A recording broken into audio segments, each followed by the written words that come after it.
RDC est une et indivisible. De la population de tout le monde, c'est qu'il faut tout arrêter pour faire face à cette situation. Et que nous ferons de cette terre richement bénie un réel havre de paix, de prospérité et de progrès social.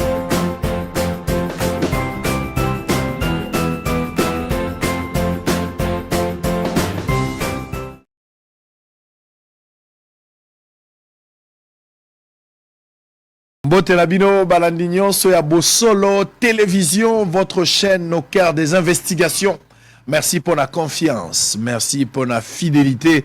Na tombeli bino bolandi bolamu na tongo ya lelo na sepeli mingi ko ebete bozali boso ya ba TV na bino soki bolandi songo te bokolande su nani yango mo na tongo il faut ko kula misa o ezali misa ya lingala eleki misa ya français na bato ebele tokolobaka na misa ya lingala pona opesa mwasi ya ndunda pona receveur pona chauffeur pona moto nyonso eza biso ba mécanicien bakati mbila biso batomelaka biso ba porteur biso ba capitaine ya masuwa biso ba policier bateki mbisi ba agent ya l'état ba enseignant tolo banon na lingala tolo bana lingala eza makambo ya mboka na biso tolo ba politique na lingala pona kopesa moto nyonso nzela ya kososola mayo tozali koloba bozana ilebo na kikwiti bozana mbandaka bozana bulungu bozana bikoro olana biso na lomela na loja bozana mbujimai na ngandajika bozona na biso na kabinda na Congo Central bozana matadi bisika nyonso bozwami na Kinshasa na Tchango na route Mokali bozana Bekatev na Saint-Barthélemy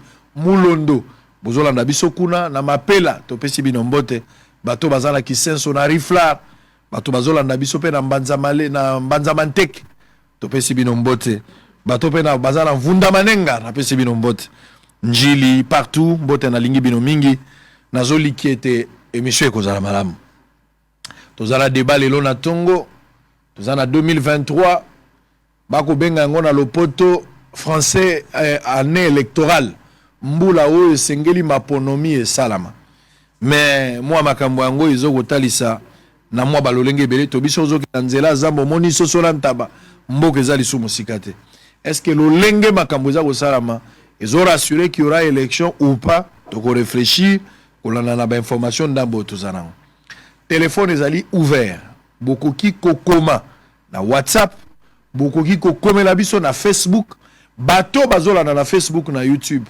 bozala kaka ba téléspectateurs te mais vous devez aussi participer et sengeli bino pebo pesa makanisi na bino tolongwa na débat ya likambo ya nani a gagné entre bango mibale to nango besoin te tozana besoin bango balobi me ngai pe nazo kanisa boy tolingi ba congolais baza na politique non participative bo pesa pe makanisi na bino voilà pourquoi bato baza na Facebook bato baza na YouTube yo pe zoa so ya kokoma na okaka pasi na YouTube ndenge na loba bo to bani na YouTube pe mokolo ka ko finga nezali ba ba fingi bango baza ba tel ba fingi bango bato baza ba tel bato nyoso bazo finga na baza tala litomba mokote moto mosu ba bani ko finga mama na fingi tata no fingi yo pe elongi na yo afi nanu pe bomona na te mokolo pe bokomona no komona ke même atabi bembe na bino bibale lalia wa e bembe no ko zala kitoko koleka oya ye mais azo fingo na bomo donc makamba ko finga nezali te comment message participer mboka za ya biso loba ndenge yo lingi moto abangi so azate loba makambo yo zomona o lobaka ta kufaka o pe lobaka akufaka yo loba ozo banga nani esina bisaki bino moto soka leki 25 ans azaka sous flatter te soko moni flatter ba 30 ba 40 abeli akomi na pomme na moto pona baja ba 25 ans il faut talaka moto na miso pe ozo bisendenge yo zo kanisa akosala le côté ça le côté na ukabata bato mibale baye na tongo maître Mouza Clément cadre ya SID oyo ekabami na mwana mboka Bate Fayulu o na je pense kazaka na kikwiti bien zongi déjà bongo image ba ko la kisa zanda lokuta très bien balinga go pe sa précision wan en vacances privées merci beaucoup donc ndeko Clément Mouza zali nanga monaye auzana ndeko Fumutoto Basanga cadre de l'union sacrée donc bango mibale nde bakozwa ngonga pote basolola bameka opesa na makanisi mena tangela bino maibisi alelo ya mboete na pesa maître Mouza na ndeko Fumutoto bako banda opesa makanisi na bango Nord Kivu. Enrôlement des électeurs se déroulera bien dans la plupart des grandes agglomérations. Donc bateau bazar à Nord Kivu na bituka ya minene balaki bino ke boko kidnapper kozwa kalati ya bino ya bopononi. Des escadrons de la police installés pour pacifier les grands bandundu. Balobi batie bapulush ou ya intervention batindi bango na ngambo kote mwa mobulu ezalaki bakwa mutu wana pote bapesa penza kimia izonga. Élections n'auront pas lieu cette année. Prophète Joël Francis Tatu. Yé aza prophète comme on est Francis Tatu. Alobi ke mbulo yo nzambe alobi na ke maponomi ekozala te. Ben denile sipe prophète amonaki ki makonomi ekozala. Roland Dalo pe alobaki kaka mbulo yo. D'ailleurs avant élection, candidat moko akokwea na kiti akoba paralysé mosusu wana akokufa. Est-ce que bato bazala qui est informé c'est de la politique ou c'est de la vraie prophétie? Je pense que la Mikolo Zoya et Koeba Malam. Le rebelle du M23, toujours présent à Kibumba et Burumba. Ba rebelle basilité na bamboko mibale, atako ultimatum, atako kondima kozonga, mais bazali kaka nano balongwete.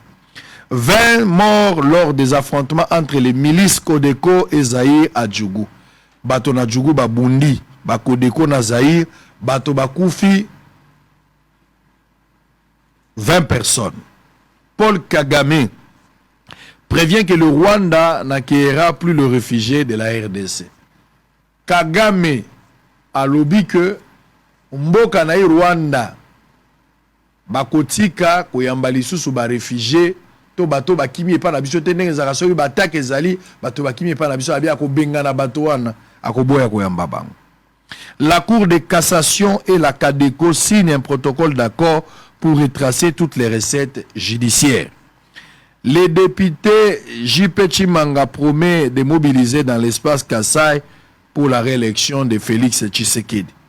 Maniema, les militaires de la 33e région sensibilisés sur la défense du territoire national. Non-respect des accords de Bibois, les professeurs des universités menacent d'aller en grève. Batosi malobate lobamaki na Bibois na lisanga ou ba professeur balakisi. Ba kotaki na gouvernement bango baza ko pesa mbela lokola kela se zongi boy baza ko kebisa l'état po balingi bakene na bango na bopemi bazonga na bango na grève. Avant-dernière information. Observation des élections 2023. L'évêque Dodo Kamba lance un rappel aux partenaires pour un appui conséquent aux confessions religieuses. FARDC M23, des lourdes détonations d'armes lourdes et légères signalées ce lundi 9 janvier au nord de Kiwanja à Rutshuru, Bitumba Ezali, Nano Esilité. Maître Clément, Mbote Nayo, bonne année, Boye Bolam. Merci Papa Sango, Mbote Pe Nayo, Mbote Nabaninga Nyonso Bandeko à travers le monde entier. Oyo Bakolanda Biso, Mbote Pe na Ndeko Nangai Fumutoto, l'homme ya troisième voie. Je pense que Ndenge Lobiawa et Kozala ya Kofinga te Nanzela ya Facebook to ba réseaux sociaux. To solo makambo etali mboka na biso totala nini ezali kotambola malamu. Et quelles sont les solutions probables au Tokoki qu'on proposer pour que Totika quand même Congo Moko ya malamu Espagne ya banana biso. Très bien. Nanga monae Fumutoto Basanga Mbote Nayo Boye Bolam. Fumutoto Basanga, idéal patriote, parti politique de la troisième voie, courant de pensée spirituelle, scientifique et politique, membre de l'Union sacrée, dont les forces politiques et sociales alliées de l'UDPS FPI. Très bien. Alors, nalingi to banda misaelelo na sujet à liboso. Sujet à liboso ezali ototie nanzela. On va prendre le gouverneur Yavili à Kinshasa, Jantini Ngobile, accompagné de tous les services et assainissement, ainsi que général Silvano Kasongo Azali, commissaire provincial awana Kinshasa, bazwaki mokano eza gouverneur motazui police azwaka mokano te basokola ko banda aéroport ti limete mobimbe si la nzela ezala polele pona ba marché pirate pona construction anarchique balingi penza nzela tika polele wenze ezala te biso nyonso tozala pembe mituna ezali bato mosusu balobi baza kosala yango d'abord koma bozwi likanisi wana eloko nini esala po te baoyo esalamaka po eza mbala liboso te Kimbuta asalaka yango ye moko mpe Jantini asalaka mpo na nini baoyo bango basalaka efuta te garanti ni ezolakisaka ya mbala oyo ekozala mpenza ya solo ekokóma ntina suka wana motuna ya liboso kasi ya mibale bato ebele bamoni lokola kosala mosala oyo bazosala yango mpo bayoki papa koya le 31 bamoyi pape aya komona salite ya Congo ndenge basalaka biso soki bakonzi bazouta libanda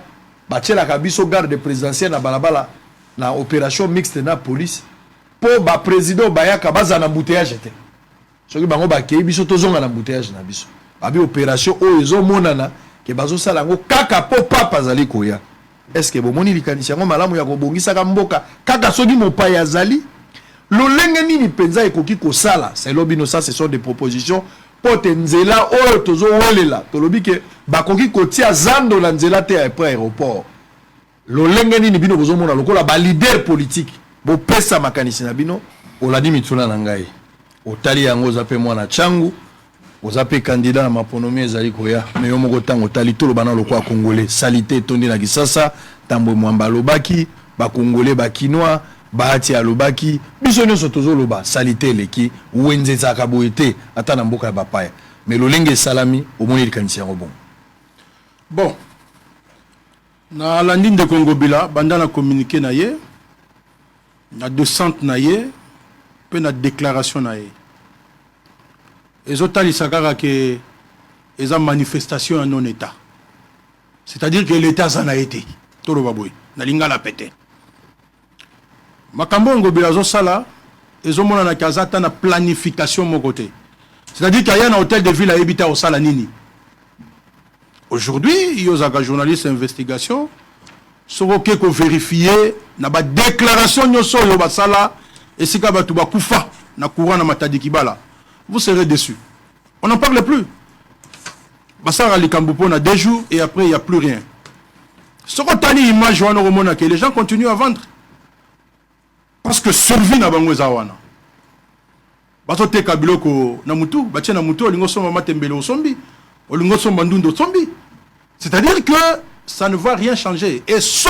qui a réussi na eloko wana na 2 mois ngana pesier ngana otika la sur na plateau ya télévision ya bosoloté c'est-à-dire que na bandeli yango olobi nini soki Ngobila makambo ya sali wana o ya sala a réussir nango pendant à tenir nango pendant 2 mois c'est-à-dire que papa ye azongi to monetika libongo na roya susu na plateau ya bosoloté très bien parce que azata na planification mon côté on ne peut pas continuer à faire souffrir batou na makambo yo batou bakoyi ko souffrir nango te na mboka mutu nyonso alingi bopeto ezala opération bopeto ezala lancé banda bazana pouvoir oyo bazana ngolelo ya union sacrée ba réalisation ya bokini bopeto ezawa la ville reste très sale ba menezo bima mais ville ya salité mais lelo babandi na changu mutu nyonso ata mamo azoteka ndunda ata matembela koyebisa yo kena lingaka mboka ezala propre akoyebisa yango mais est-ce que l'état obongisi place oyo mutu fa kende koteka yango Ngobila apanza zandu ya monene mbongo pe ya ebele bima toyoka peke mbongo ebunga na nzela nini basali pona ye basala kaka pona mama oya ye azoluka ye kutwa ye te po ke no tonga ba immeuble soka teki pilipili na poko kolia wana akoluka pe oyo kozala ke mwana soka beli aswani mwana akoluka pe oyo ke mwana kende classe mais tango oyo osali bongo ye pe mama wana yebike bosoto il faut ezalate akokende wapi alobi te bokota na bazando wakati tozana changu zando ya hindu est-ce que Ngobila yebi ezana ba mesa combien zando ya hindu ayebi ezana ba mesa combien ayebi te ayebi na ete soko toni na zando ya liberté ezana ba mesa combien ayebi te c'est-à-dire qu'il demande aux gens bolongwa soki bokiata na liberté botanda pe na se parce que liberté ezali fulu na fulu bosoto na simanyo so wana bosoto donc mosala oyo ya koyi kosala aza kosala yango te malingi anyoko la population ya bandi na chango ozali contre likanisi ya kosokola balabala te ngana zalaka pour likambo etali bopeto oyo congolais nyonso azalaka pour bopeto mais la manière de faire abandi na chango asuki quelque part mais soko komi na limité bakobenga ye na téléphone yo olingo sala nini tika c'est l'habitude oyo bango baza kosala yango alors devant cette injustice là pona nini il faut sala mapona bato oyo bamonani ke bali bato pamba et bato mususu bamona ke bango to koyiko simbate c'est cette injustice lande tozali koboya soko tali na image wana okomona pembeni ezana ba barre de fer basala ba clôture ça fait 2 ans que ba clôture wana ya barre de fer e banda et loko erosala mawana yeba na raté ngobila sisa yangote partout à travers la ville place au monia tchaba tol banin asisa musala te yeba na raté ni na linga sala pe oya ko souke zate to mona oya inaugurate mais siko tangu yo ye te ba congolais bazali bazo bate so to bana lingala makasi bada pe bambendre te congolais nyonso alingi ke sika ya vandi ezala na bopeto ya ça justifia ba benga ye kuna na assemblée ya Kinshasa ça justifia mbongo oyo ya kini bopeto ba ministre na ye ba kosala ba maladie mais maintenant quand c'est la population non monsieur Ngobila nous voulons bien que la ville soit propre. Méthodologie, la manière de faire, des opposés problèmes. Ou bien manque à planification. Planification, c'est la façon de faire. Mais déjà, quand vous n'avez pas une planification, alors le lengeni makambo fengele salama. C'était ça la meilleure question d'ailleurs la dernière. Ok, makambo il faut salama na planification. C'est-à-dire que tango komi mokonzi yeba na makambo etali environnement na kosala nini. Soko yebi yango to rekomate. La réponse reste dans la planification. Voilà pourquoi opération Kini Bopeto échoua. Le loi bengi en coup de poing. Oye Bopeto non assisté. Le loi bengi coup de poing. Est-ce que vous avez limité? C'est-à-dire toujours qu'il y a une opération, là, opération. Oui, opération, ezangatina. Bon à l'État. Wana ezanga cop babimisi bon à l'État. Soko tuni, yoza journaliste d'investigation, tuna opération wana combien bimi? Poza ça manambon à l'État. Oko kamwa. C'est pas 1000 francs congolais, c'est pas 10 000 francs. Oko kamwa. Et tant qu'on vérifie traçabilité na yango batu bakaboli bambongo ekotika la kaka kuna biso pe tozo luka numéro ya pap to benga ye to yebisa ye soki olingo ya koyanzela ya aéroport te katata na Ngobila et okendata nzela okende boy okomona soni bakoyoka. Très bien. Allez, Fumutoto. Bokomisi bokamati mbongo ya l'état et kobimaka na makambo opération, chaque opération justifie de fonds. Mais la faisabilité, ils ont des mataba, bazo beta mbongo ya l'état quoi zeke, baza okabola yango. Kolongo aéroport, l'opération Kinbopeto, ça n'a pas donné le résultat. Au bato bazelaki, mozalobi yango. Mais opération mosusu échangé à coup de poing. Nous allons des opérations en opération. D'une opération à une autre. Tozo komate na résultat, mais tozo bakisa. Ba projet, ba promesse, ba opération, lokola tokokoka yango. Osokola kisasa. Alors que déjà opération parce que même Kosokola le long à boulevard ça fait partie à Kinbopeto mais encore une deuxième opération pour le même problème, c'est-à-dire le premier n'a pas réussi l'analyse normale. Papa Zakoya to bongisando ndako mopaya kota c'est mopaya ke tozonga na salité na biso une politique de conséquences on attend que le danger arrive pour commencer à réfléchir. Analyse na yo. Merci Sango. Namoni Kenzambe asongio parce que olakaki mais obandinde nisika tozangaki na presse na biso olobi bien ndenge salemi olobi nini pe bo proposer nini. C'est ça le problème. Biso to répondre na question wana l'état d'âme te to répondre na 3 positions nini ya malamu na obasali nini ya mabe na ndenge bazo sala pe nini biso lobby soki na ngonga na biso tokomi gouverneur parti nanga idéal patriote ezui bokonzi ya ville ya Kinshasa to ya commune ya Kimbaseke to ya Masina to ya Nsele tokosala ndenge nini esenge to ebake Kinbopeto ezali innovation te ezali tricherie parce que totikali kotanga mutu abanda lisolo wana te soko tozoleka na stade de 20 mai na avenue ya avenue du stade sike zokuta na balabala zo ya kobima na église à Pasteur Soni papa moko azali kovanda wana papa qui n'est propre na yebite soki azana bo mama no sokola pe ba tapi na place wana na kalamu wana tango tozwaki likanisi ya kini bopetu atako to traduire yango ye kini propre mais biso to che kini bopetu est-ce que c'est différent? Il a fallu d'abord to citer ye na projet wana droit d'auteur et ko permettre bana nae basi nae mwasi nae famille nae eli elata sima nini tosali ya mabe toyaka toujours na makanisi pe tobosa na kanane ya bandaka yango pe toboya kopesa lokumu. Or spirituellement parlant soko ozwi likanisi ya moto idée ya moto moboyi kotanga ye même ko tia entre guillemets même les cités projet wana ekosimba te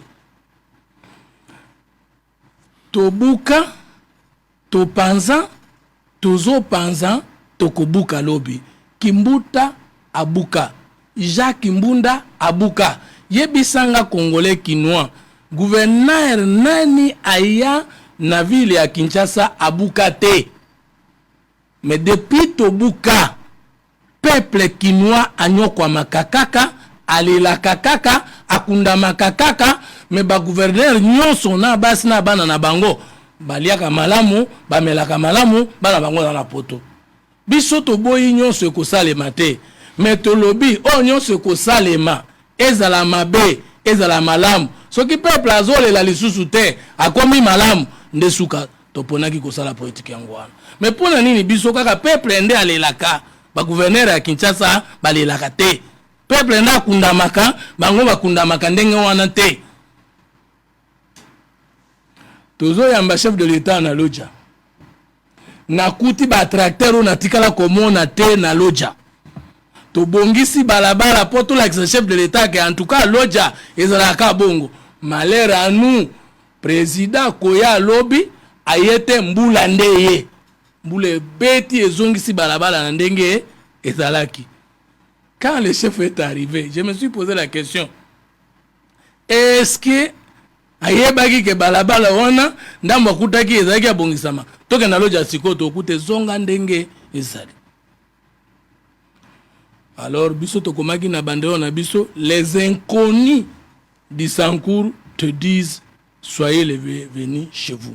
Bato nyonso bataki ba bandero na bango e yamba président biso to tiaki bandero na biso tango président ko uta na aéroport kaka bandero moko président monaki na retour kaka ya biso po bango nyonso bachela kendenga azoya biso nde to tiaki musapi ososola na bato oyo baza kosunga yo na Sankuru. La même chose ya malamu nini salemi alors que gouverneur na vice gouverneur aliboso ana koyokana te tomoni Ndeko Jekoko na Ndeko Ngobila basali penza ke bomoko e ali tomoni pe président assemblée nationale bomoko ya provinciale bomoko e ali ya malamu nini salemi. En tout cas Jean Kimbunda nani tokotanga nani Kimbute consort mutu moko te atikali kotia 0 trou ata muke na Kinshasa pe na babalabala ebele ndenge ezipami na tango ya gouverneur Ngobila. Tokoki kozwa boulevard Lumumba banda aéroport toko ya nango na première tokoki kozwa oba bengi poids lourd toko yango na gare centrale tokoki kozwa petit boulevard tokoki kozwa 13e mairie tokoki kozwa babalabala ebele ezipami ebongisami koleka na ba gouverneur mosusu tokoki konie yango te. Opération kin 0 trou et tamboli totika la likambo etali salubrité. Maintenant nini ali mabe c'est que na ndenge Musa alobi omoni ya mabe yango wana totikala kobunda te po to résoudre problème ya peuple totikala kobunda te po to sepelisa peuple parce que je pense que ce comme moto azana pouvoir la meilleure façon ya ko sepelisa chef de l'état ezate kotanga na discours ezali ko sepelisa peuple na ndambu autorité ba pesio na ndambu na yo ndeko alobi l'état azali te ndeko Musa oza juriste koloba makambo bongo te l'état azali nsango betaki lisolo moko l'état na tongo avato matana émission na notala oyo professeur en sciences politiques to ndengeni omoni le temps de batonga ye lokola mutu moko yo ole fo le isaye yo meli fo yamela yo lati fo alata yo sombi fo alo yo voyager fo voyager yabo mona ba taxe ba impôt eza ko expliquer o na uti koloba mais loko tozoka mwana Congo biso toliak pas peuple biso bakambi biso ba dirigeant toliak tolataka to voyageaka mais l'état la takate a voyageaka te au lieu le ba l'état azate ça c'est grave communication l'état azali parce que l'état dans 4 éléments constitutifs en droit il y a le peuple congolais azali il y a le territoire national territoire na biso azali il y a la reconnaissance internationale peuple na biso reconnaissance internationale biso azali pouvoir originel pouvoir biso ezouta na peuple Félix Tshisekedi auti na coup d'état et loko batengaki na droit l'état c'est ça c'est la constitution de ces 4 éléments le pouvoir originel le peuple le territoire et la reconnaissance internationale professeur Willy Mishiki Makiashi alinga kuto abakisa la loi tout ça que loi est dans 4 pouvoirs parce qu'il y a 3 pouvoirs le pouvoir législatif le pouvoir exécutif et le pouvoir judiciaire tu peux pas ajouter la loi comme 5e élément en attendant bientôt dès que tu publies position à 3e voie le politologue congolais Fumutoto l'état c'est quoi donc on va dire que l'état zate parce que l'articulation na union sont et ali ça dit il faut parler de l'inefficacité non l'incompétence des animateurs dans les domaines autolobela si ben batubazo constituer l'état si l'état c'est une personne morale en termes d'organisation bato il faut pas faire vivre l'état c'est de là il y a l'inefficacité tout le baboyer au moins tout devient à débattre l'état dans un problème ce qui l'état dans l'animateur a bien l'état fait bien son travail si ce qui l'état dans l'animateur a bien l'état ne fait pas bien son travail au lieu de dire que l'état n'existe pas il faut dire que nous n'avons pas de bons dirigeants na question auto débattre sur quoi na contredire place wana place ami balé à lobby soki 2 mois après passage à pape aleki akuti que place wana babongisi akwesu na débat to comprendre que ça politicien ça homme politique te donc pour na yé pour à l'opposant il faut que pouvoir eza wana échouer non mais pas forcément dans son argumentaire tikanga na peso moi esprit c'est que j'ai compris dans ce qu'il lui dit alingi ko talisa bato boye alobi likambo planification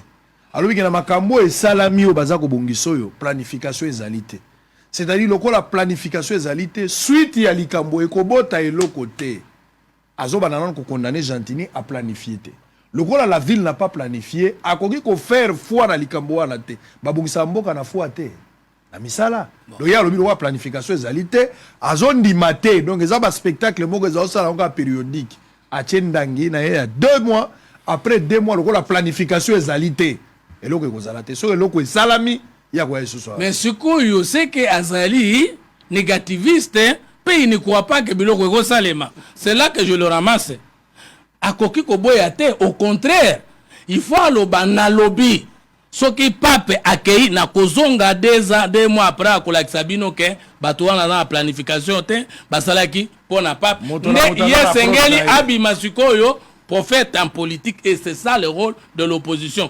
d'annoncer bilok botie tembe et c'est ce qui a fait le président Etienne Tshisekedi personnel c'est que loba makambo natango bokondi maté mais après bomonika akomi alors ce qui fait que yi akoki kolemba te en tant qu'opposant soki esimbité il faut aya ne loko eza le contraire et c'est là que je vais encore le contredire alors il faut la planification non on ne gère pas le pays avec la planification parce qu'en sciences politiques quand vous dites planifier on ne planifie pas le vide de na répondre à la question na yo et sengeli nini ezangi nini voix ezani socialiste ni libéralisme maintenant vision nanga ezani projet de société dans nanga nini ba compétence nanga ezani o esali que soki mokonzi mboka pesinga place na démontrer pour le peuple de quoi je suis capable. Fumutoto, est-ce que vous croire na opération au vie les na komi wana et loko ezangi ezabiloko misato manque de vision manque de mission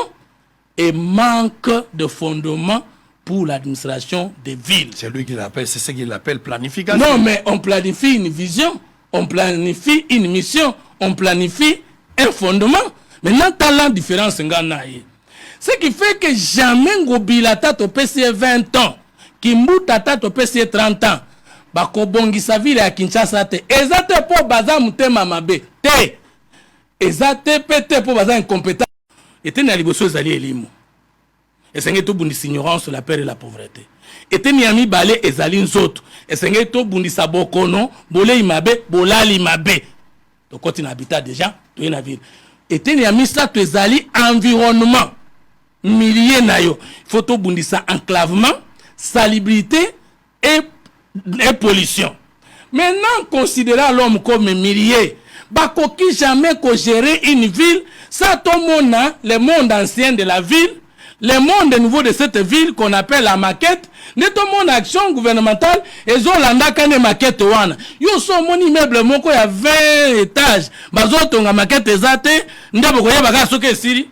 Depuis tous ans na Congo, et dans le gouvernement national et dans le gouvernement provincial na tikala komo na premier ministre de mon côté gouverneur à ville mon côté oya la kisi ndenge mboke zalaki avaya koma ndenge mboke kozala projeter na vision pour tout kozala mission pe évaluation étape par étape que tozoke. Cette opération ne connaîtra pas un succès. Ezala tinate pona nini peuple babengana kayete peuple batrouvaka solution oyo même yemonga ko isuko zonga tena situation azalaki moto alali likola boulevard a s'exposer pona koleisa mwasi na bana to ba mobali na bana soki akoti na wenza malamu et que police epekisi ekozonga na place azalaki ya mabe et que kuna zana wenze ya malamu akoya mkolonine. Comment on peut avoir un gouverneur qui aura fait 5 ans, qui n'a construit aucun marché et qui ne fait que chasser les gens? Il ne faut pas faire foi manque de dans vision. Cette opération. Allez, Moussa, une réaction à chaud, très rapide. Merci Ndeko Fumototo. Tous en a débat. Et nous devons rester dans le cadre Oyo Toyo Kanaki. Ce qu'on a besoin que yo le bayomoko, zo émission ya yomoko. Bah penser na biso nous devons réfléchir comme vous êtes en train de réfléchir. Je serai d'accord avec vous sur yelinga argument de ngozoya wana. Parce que la conclusion na yo na moni que en réalité tous en a moi débat moko ya renaissance contre les antivaleurs. Mais seulement zo bunga moi mouké parce qu'il faut justifier qu'aux membres réunion sacrée. Le pays n'a pas besoin de ça. Que je sois membre de la résistance, que je sois membre de l'ECD, quand c'est A contre la République, je dois dire non, ça c'est le mal reste le mal, peu importe la forme. Ça contre la République. Quand c'est bon, ne cherche pas à te justifier au matin. Non, vous impliquez monsieur Tshisekedi ou Yena Kimbuta. Non, la question elle est précise. Je n'ai pas parlé de Tshisekedi ici. Et quand moi je dis, n'a pas si 2 mois, ça dit que, ça veut tout simplement dire que je vois déjà l'échec de cette opération. Lorsque yo olobi po ville bunga. Nous ne voyons pas la ville, nous voyons les pays, la RDC. Et dans le cadre de mon parti, nous avons une vision et nous avons une mission. Ce qui est la mission d'Abisseux Zalid, c'est de servir le peuple. Nous devons avoir une vision. Il faut bâtir un Congo digne, fort, prospère. Et entre la vision et la mission, ça ne va pas. Nous sommes sortis de Kisangani. Sur les 18 défis Otoyanango na manifesté ya Kisangani. Mais ce que tali na sur la 3e phase nabiso sur les 6 priorités. Nous avons l'environnement, nous avons l'écologie, c'est-à-dire que nous avons un programme. Appelez comme vous voulez. Le mal c'est que vous êtes dans une transhumance.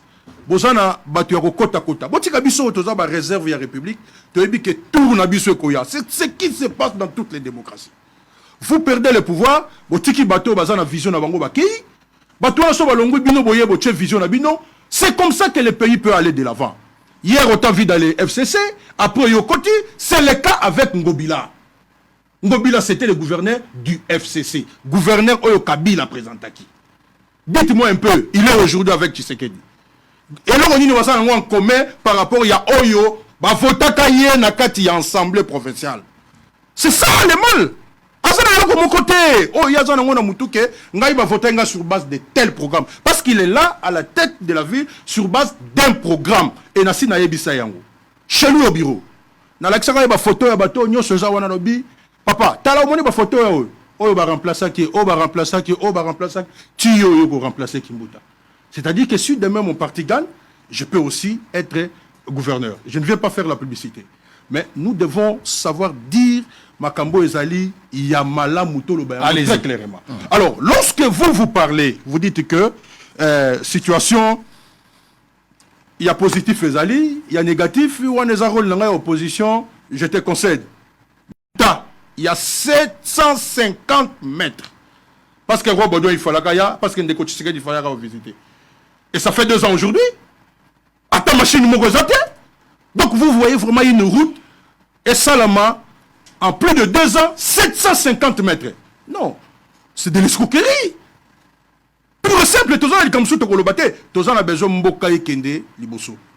Maintenant, on n'a pas d'autre mot dans la ville. Oui, on n'a pas d'autre mot que de dire que Makambo Bazosa les alliés, manifestation, il y a non-état. Comme il y a une théorie et belé. Moi, je suis un juriste de formation, ça fait 22 ans que je suis dans la profession d'avocat. Na yebi ba définition. Ce qui est le lozo na Makambo belé zo bongate, nous sommes campés dans la définition. L'État, les attributs de l'État, non. La manifestation de non-État, c'est-à-dire que l'État aux a ordreté. Aux alliés, aux a ordreté. Atie ma bende belé wana. Atie bato le belé wana. Ce qu'on a dit, on a limité en face à stade. Asa yebisa yo bato le wana sala, il fallait que ça la dise.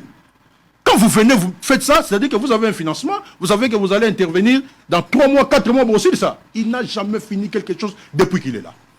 Et aïe, nababloko yo abimisali susumbongo. Lorsque vous parlez que je suis négativiste, voilà les termes que tu as utilisés, négativiste. T'es naza négativiste. Moi, je vois très loin. Un politicien azali qui est né dans la tininette au foyer banaosa l'angolo lendo, tu es aponatanga. C'est comme ça. Donc, na koyi ko zarate moto, na moni ce qui peut arriver demain na lobate. Non.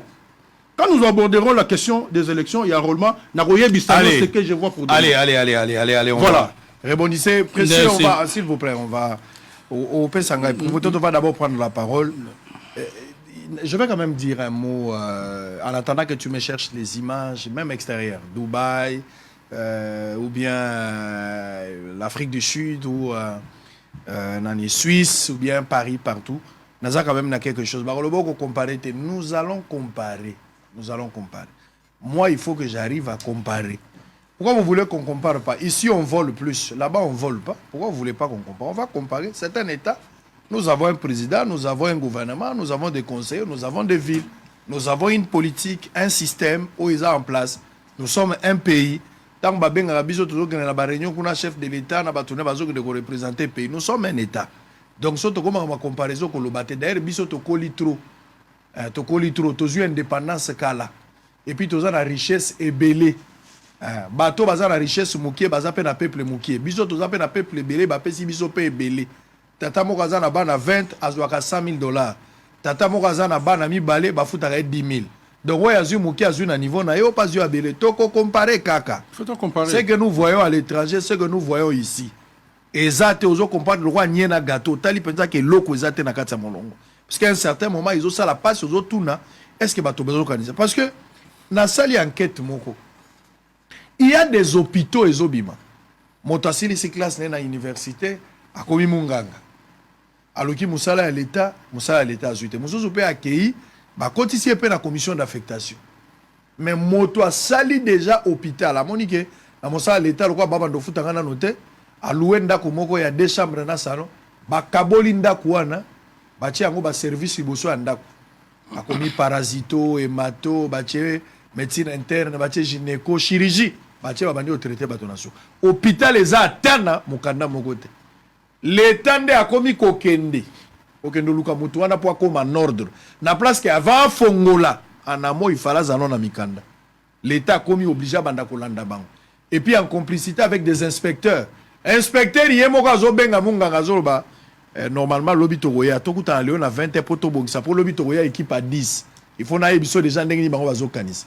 Bakuta na bar na matete bakuta na nga balambié déjà bapesi moi mbongo parce que mboka ekobonga ndenge ni nous parlons des hommes faut mototo di likambo ya bato je suis tout à fait d'accord mais un chef qui ne sanctionne pas devient associé il y a que 2 possibilités lorsqu'un chef ne sait pas sanctionner soit il est incompétent ignorant parce qu'il ne comprend rien son ignorance l'amène à l'incompétence si tel n'est pas le cas il est associé complice dans cette histoire là.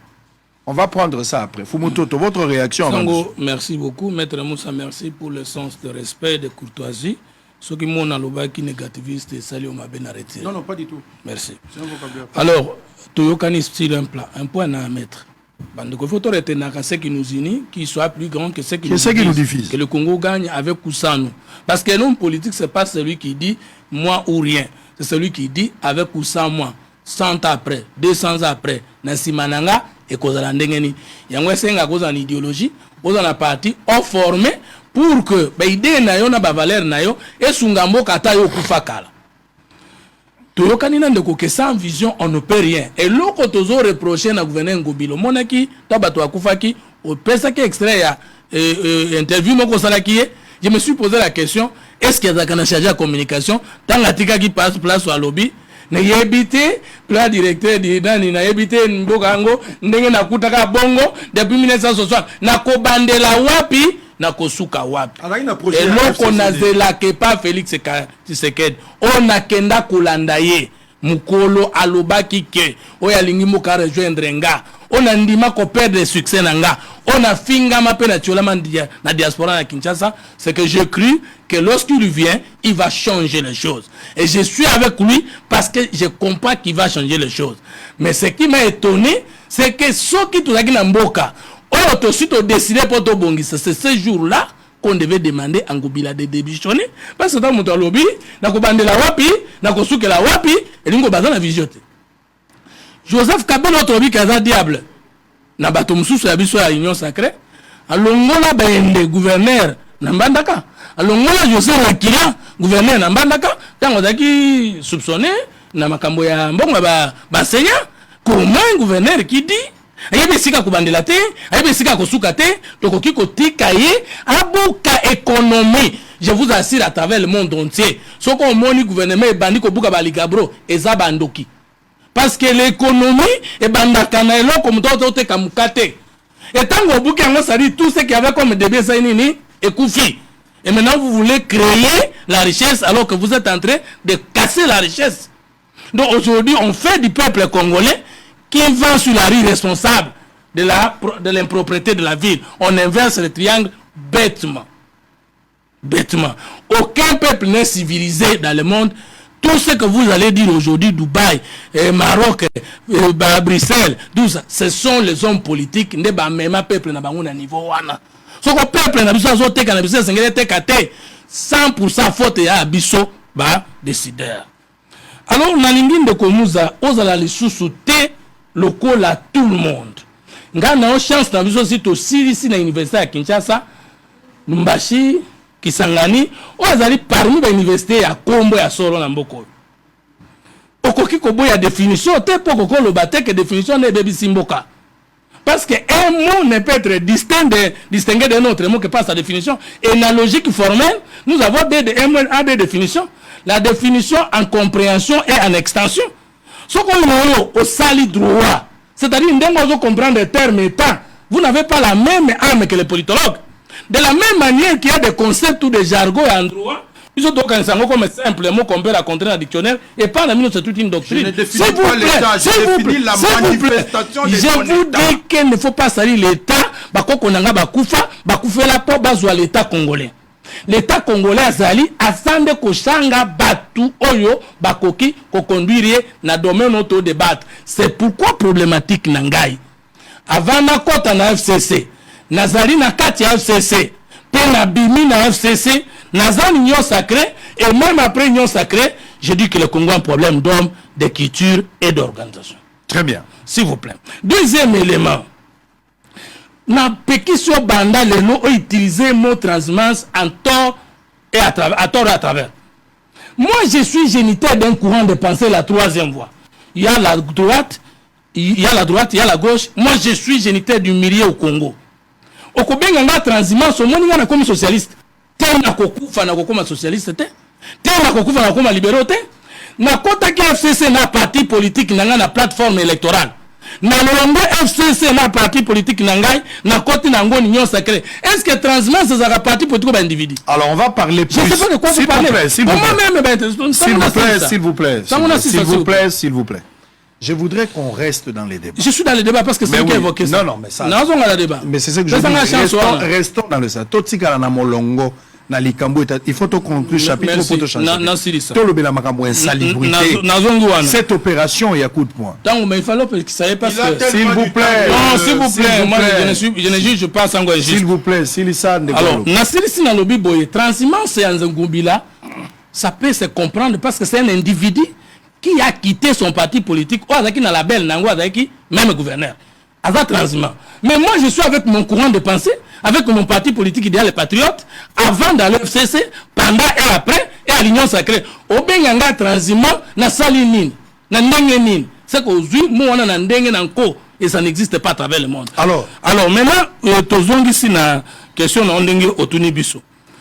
Est-ce que Tokoki pour proposer? Oui, Toko proposer. Exactement, c'était ça. Excusez-moi, la dernière question. Pour clore ces chapitres tozakoloba na lobi boy bato nyonso baza na lolenge na bango bazomona makambo na likambo opération eza kosala biso nyonso à l'unanimité ba congolais nyonso moto alingi bosoto azate tolobi ke bosoto eza na couleur politique te eza ya majorité te opposition te ya pouvoir te tozande na besoin peto ezala mais to constater que lolenge ya kosala makambo ezoza na molongo te yango nde critique ya bato nyonso awa makambo esengeli esala ndenge nini au-delà ya kozala moto FCC moto ya Union Sacrée moto ya Lamuka esengeli esala ndenge esengeli esalema na orthodoxie administrative du monde politique. Le gouverneur doit avoir une vision. Il y a aménagement du territoire et administration de ville. Aménagement du territoire, l'administration de ville, c'est ça de doctrine en droit et en sciences politiques. Et que ça, les mandengeni, ville les alakaboye, ba ménager pour la kosala yango, ba tche ba condition de gestion d'une ville qui est différente d'un territoire rural ou d'une commune rurale. Ce qui ville est zakotambola, il faut que tala milwa nango plan directeur d'urbanisme. Ce qui bato bakomi ebele ko le kandenge batongela ki Kinshasa liboso, il faut déconcentrer batu neti commune ya Maluku 9000 km². L'État doit lotir l'espace Monsusu a tongi au monde quand même na France partout au Canada. Ce qui va quoi cité à Sika, bâtir maï, bâtir courant, bâtir école, bâtir entreprise. Mais immeuble mi balo matina immeuble na affaires étrangères centre des affaires et manta qui pona nini wapi ba conseiller politique à chef de l'état gouverneur balinga loba comme on les a centre de finance comme rango na Maluku mbongo ko benga bato kuna sango atana 2000 km na Kinshasa soko tie balabala otie courant otie mai otie école otie entreprise bato wasani otie logement bato wasani ko kele courant allez il n'y a aucune vision qu'ils nous font passer par la poubelle à Kini la belle.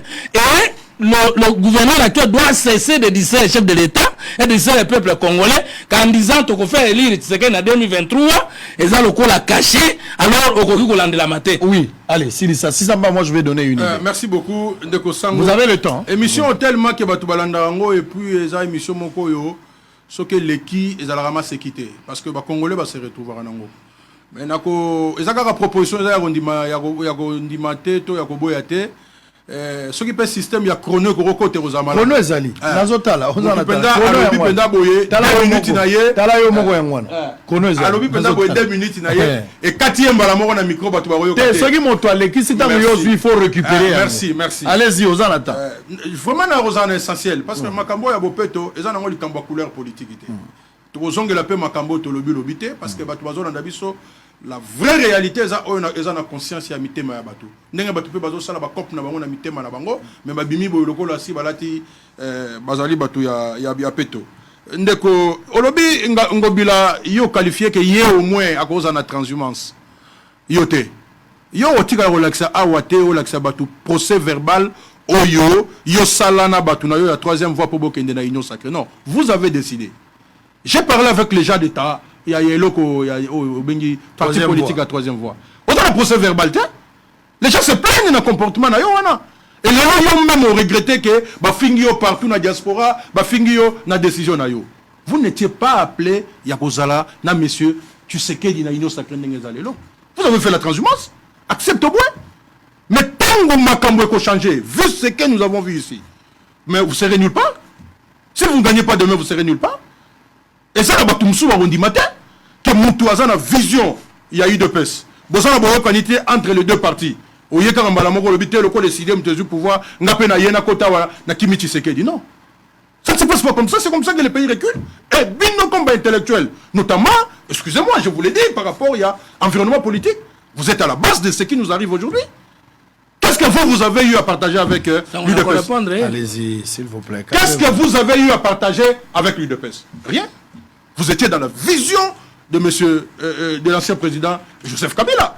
Acceptez. Il fallait qu'on dise que vous allez le réserve à la République. Moi, j'ai été secrétaire général adjoint des forces du futur. J'ai dirigé l'université de Kinshasa et tous les instituts supérieurs.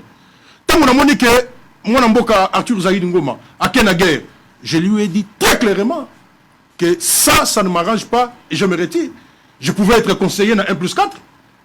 Je pouvais être mandataire dans 1+4. Je suis allé.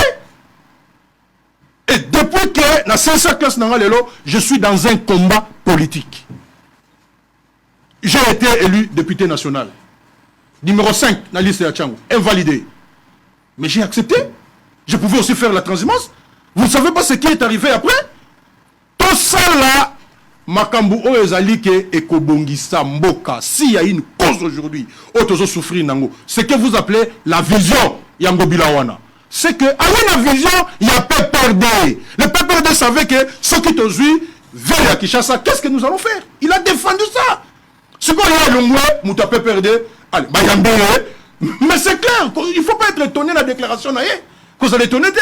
Donc, aujourd'hui, la situation est telle que... Qu'est-ce qui doit être fait? Vous pouvez déclarer au État, mais un État qui n'a pas de gens, au pouvoir l'État zali batunde bazate ce qui doit être fait en résumé. Nous devons avoir une planification. Appelez ça tout ce que vous voulez parce que la terminologie et ça dépend de la compréhension. Tous en émission moko pédagogique. Appelez ça planification, appelez ça vision. Na linga la pété, tout le baboy. Zala na makanisi ya makambo yoko sala. Le mandat de l'État est zala kanangonga nango. Ce qui va lobby 5 ans, c'est 5 ans. Au sala nini premier jour, au sala nini dans 1 mois, au sala nini dans 3 mois, au sala nini ti au comme dans 5 ans. C'est là où vous allez défendre un bilan. Il n'a rien. Je suis étonné d'un clientélisme. Il y a zéro trou. Je suis étonné. Vous pouvez vraiment vers le col à Kinshasa, près de 18 millions d'habitants. Au moins, que Moussala Oye, Koromona na Kengobila Sali, et ça, Kobamba Banzela, il n'a rien construit. Il n'a rien construit. Vers à Kinshasa, il n'a rien construit. Ce qu'on a Sima Yangobila, c'est les athées. Ce qu'on a à côté Yangobila, c'est les athées. N'est-ce pas dans la ville, à part boulevard? Est-ce que vous avez dans la ville, vous avez bien? À part boulevard, peut-être l'avenue, il y a Oezana Simona Lukusa. Tout ça, dans la ville, là. Il n'y en a pas. Non, en tout cas, il y a aucun des douté. Au côté, est-ce qu'on peut résumer ça dans zéro trou? Ça coûtait combien? Il y a eu combien de kilomètres? Il n'y a rien. On gère comme si on était en train de gérer sa poche, même poche na yo. Soko omeli kokamoko, okoye bakeno na tikali na autant, oyo na okena na ndako. On gère comme on veut, on multiplie des actions pour détourner l'argent de l'État. Ça, on n'est pas d'accord. Nous devons avoir une planification, nous devons tenir compte des autres. Il faut une justice en tout ce que nous faisons. Tous les gens qui sont 100 millions, mais nous tous les gens qui sont benganaï. Ma personne mission tonga wenze, il n'y a rien. 4 ans aujourd'hui. Il n'y a rien. Mais il faut y bengana maman ou azoteka masangunaï. Non. On est d'accord que Mboka Zalana Bopeto. Mais tout ça là, on peut de façon, il y a ma circonstance parce que le pape va venir. Très bien. Tant que papa Rozonga, au tika le venir na wese, allez papa sangwa lobby, ce qui te lobby que o ezali toufi, o to bengi nyei, o ezali gâteau, o kansaki o ezali gâteau, mais so o simba kuna o kotika mbangu. Il doit, excusez-moi de dire il doit, ndenga lobby ka comparer, ba konzi wana nyonso ba sala ka voyage. Il y a pas son souci à comparer parce que ça la ka voyage. On est dans une poubelle. Pourquoi ça doit durer comme ça? Pourquoi ça doit durer? Donc nous devons planifier les choses, ce que nous devons faire, Et j'affirme que pour moi, vous êtes dans la transhumance. Allez. Apprendre ou à laisser. Alors, laissez-moi donner un petit point de vue. Vous allez autoriser, vous allez admettre à ce qu'on appelle sa point de vue dans l'Ikambo. Parce qu'en tant que leader d'opinion, n'a qu'à réfléchir. Bande konangai. Toloba mouké, mais toloba solo, pe toloba na vérité. L'Ikambo ya bopeto. L'Ikambo ya propriété na ville à Kinshasa. Ton abisika to vandi. Ezali affaire ya ba pasteur te, eza affaire ya ba politicien kakate, eza affaire ya ba journaliste kakate to ya ba soda to ya gouverneur. Mais ezali affaire ya motonyon so eko za la punition te. Mais sengele za le sengo pote et sika biso to vandi et sengele za bopeto. Natamboli mwa bamboka, c'est vrai que natamboli mingi te, kasi natamboli bamboka. Ezala na intérieur ya mboka na biso, na ba province. Natikali komona esika te ke soki obimi na aéroport ata na bamboka ndenge tobengaka mboka na terme ya point on a moni wenzete après aéroport salité o tozala ngo na Kinshasa bamboka na biso eza propre koleka na Kinshasa tozobima na aéroport poto ya kaka ti to koma likolo ya pomba tete soki oza na moto na imbala liboso bato baboti bana na bango na poto libanda na mboka bapaya to bao baza na Afrique mususu surtout mingi ya poto soko ye na bana wana gisasa mukola liboso mwana koko sengola tie chapeau abanga kotala bato kwa ko kanisa buza na guerre mwana ko kanisa lokola bato bauti stade to désordre bimi po okokoka komona bato ndenge bazalité d'abord toi na problème exode o eza non contrôlé bato batondeli biso meke na kati ya Kisasa mais to sali Kisasa ya sikate bamboka nyonso ya ebelo et développé okomona ville bandaka awa ancienne ville yangoyo mais basala nouvelle ville place bozola nanga boyibi makambo wana Kinshasa tozala ngo lelo sengeli tobenga ngo une ancienne ville ya Kinshasa mais que nous en créons une nouvelle ville ezala Kinshasa esika yangoyo mais ti sikoyo bato nyonso yo Mobutu akei Kabila tata ye Kabila mwana ye Tshisekedi ye ti lelo nano to komi na likambo wana te ya kosala Kinshasa mosusu ya sika tozo bena masolo to sali yango te lolenge nini nga nazomona bakokaki ko résoudre problème ya bawenzo eza na balabala to kosala Kinshasa ya sika to lobela pona bawenze parce qu'il s'agit na likambo etali salubrité ya ville ya Kinshasa bopeto ya Kinshasa maître Muzande ko fumutoto nga na kandisi boy Yesu atelemi liboso ya bato ya milimo mabe fu ya Gadara Yesu a eu décision tango apusani fu ya Gadara des mois zolo bakati na ye Yesu azo solo la pour la première fois Yesu azo ka losambo ya demo des mois sengi parce que abaki tout ce que vous demanderez à mon nom je le ferai au père à mon nom des mois sengi Yesu alobi tozana besoin ndengo lobi na biso tozo to sayo to kobima na biso mais lukela biso esika nini o biso to kovanda Yesu ayoki losambo ya demo apesi bango na bangolu pe ba demo bakena bango soko pekisi mwana na yo na ndako nalingi komona lusu na ba jipe te soki na ba pantalon te ba pantalon zola te zami kuse zo kanga nzoto wapi mbonga ba jipe yo pesi mwana il y a ce qu'on appelle la politique préventive au lieu d'avoir une politique de conséquences Kinshasa eza munene biso nyonso tokangami esika moko pasi ezali na mboka moto nyonso akomi koteka na balabala to en ligne mais plus to loba oza salité na balabala to komi koteka ma yo tekelinga mapanga na teki yo sucre ya teki ndunda pe soko tali na Kisasa na baveni na biso nyonso wenzeza liboso ya lopango moko soko zo courbe na ba coin nyonso eza ba direction principale ozo bima na grande avenue nyonso na coin okuta wenzezali soki wenzete terrasse ezali soki terrasse était église ekozala soki église était okomona garage na ba coin nyonso ezali biloko nyonso ezo sala biso passe mais au salama au vu au sud de tout le monde l'état azali observateur ou azo accompagner inefficacité étatique du contrôle de l'état manque ya animateur sérieux faiblesse na bango qui ne dit mon consent l'état zotika bango akoloba no eloko te bosala na bino parce que nga nazala makasi akoloba te etondisi bato na balabala nga nazo senga gouverneur esengelaki bosala boy ndeko alobi maluku ngai na keso plus loin toke na Mbankana place eza monene bisika nyonso totamboli na mboka na mona wenzete ya pembeni obimi na ndako no moni wenze ezaka mosika ba mole ndeko mona ngo partout mais wenze ya mbisi boy okotambola pe mota muso tango molai lobo ozalaka dans les environs wana eloko akosala ezaki boy Ceux qui gouvernent à Zanambongote, benga ba banque. C'est-à-dire ceux qui vivent les Zanambongote, pas gouverneur à titre individuel. Ceux qui vivent à Zomona Kazan incapacité au Mzambon. La planification, vous en banque ici que ça l'État, vous kamata ba banque. Ba banque bâti à Misolo. Vous signez contrat. Mais ils la sécuriser, ils la telle ko la makambo ya sana na Zandwa. Banque à Koya lobi non? Tungela bison wenziawa. Wenziwa neza par exemple il y a 100 000 places. Bokaboli ba département makambo ndenge kozala. Sali ba toilette na molongo ndenge salaka.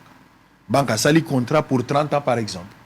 Pendant période il y a 30 ans, l'État a kozwa autant pendant 30 ans, et bango ba particulier ba tchembo na bango na banque bango ba kozwa autant. Mais pendant cette période au contrat ils a signé baza ko bongisa. L'État a ko sensibiliser bateau baza isika. Pour bateau bazali déjà, faut qu'on ait une politique comment les délocaliser. Tant que beaucoup si ça wenzela bino. Lokola bateau na bazo lembisa l'État chaque fois que l'État linga benga na bango, ngala sali ba reportage.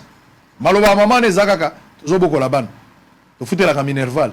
Bolingi bana na biso bakoma bakuluna. Biso to kosala ni. Soki l'État yo ki bongo na ne ya maponomi l'État ko banga. Po amoni ke soki na coincer bateau ba ko voter ngaite. Mais l'État ko kotonga wenze dans une année, dans 2 ans, dans 3 ans. Même pendant ce temps-là, l'État zali ko solo la na bateau. Aibisa bango lokola bino bolingi bole sakabana. Lokola bino bolingi botangi sakabana. Ngai pe l'État c'est là zo ndenge fumoto to alobi ndende ko alobi. Et après 2 ans, 3 ans, l'État longoli bateau wana kena bango ne siko ya alobi. Siko kuna ba identifier moto. Ba pesi patente mensuelle aza ko futa. Ne ko sala ete ba oyo ba kozonga ba recalcitrant. L'État ko tia mobeko moto akozonga kuna ba ko pesi tumbu ya makasi oyo kozongi sete. Nde yango wana ba payo ba bando ya soki ba ye mo pa ya linga sala G. Aya ko teka place wana nde ba ko sabi a soko meki ekenda ka prison. Awa soko teke ko sala bo. Pona ko sulisa. Ba mboka nyonso biso to tambola ka libanda. Il y a une certaine politique.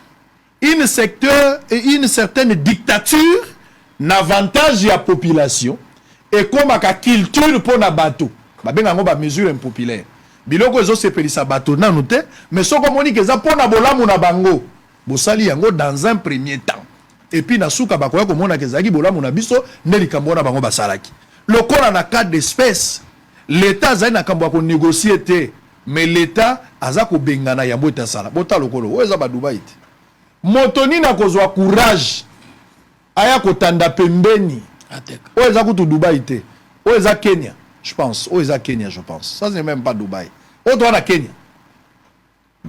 o eza ta na Kenya o eza Kenya o Dubai te o Kenya Kenya o moni yas to za na Afrique o eza Kenya na Dubai yas wana eza kate o na Kenya ta pays lokola kaka awa to za te na Éthiopie c'est pas Kenya excusez-moi oui c'était en Nairobi oui Éthiopie ah na za Éthiopie naza kutu na ndeko moko Beledou du Jésus tozokende Angola na musala moko tozalaki na awa nazana Éthiopie okondi me Éthiopie ekozala boye moto ateka na balabala te c'est grave comment pas na biso bato bakoteka na balabala ça c'est grave siko tala oyo zonga siko epa na biso na saut de mouton et à pompage botala ndenge wenze ezali to rond-point ngaba tala bato esika bazali l'État azana wenze te bato bakoteka ka libanda bo mituke zo bombe place wana na risque moto akokufa bato bana désordre wana.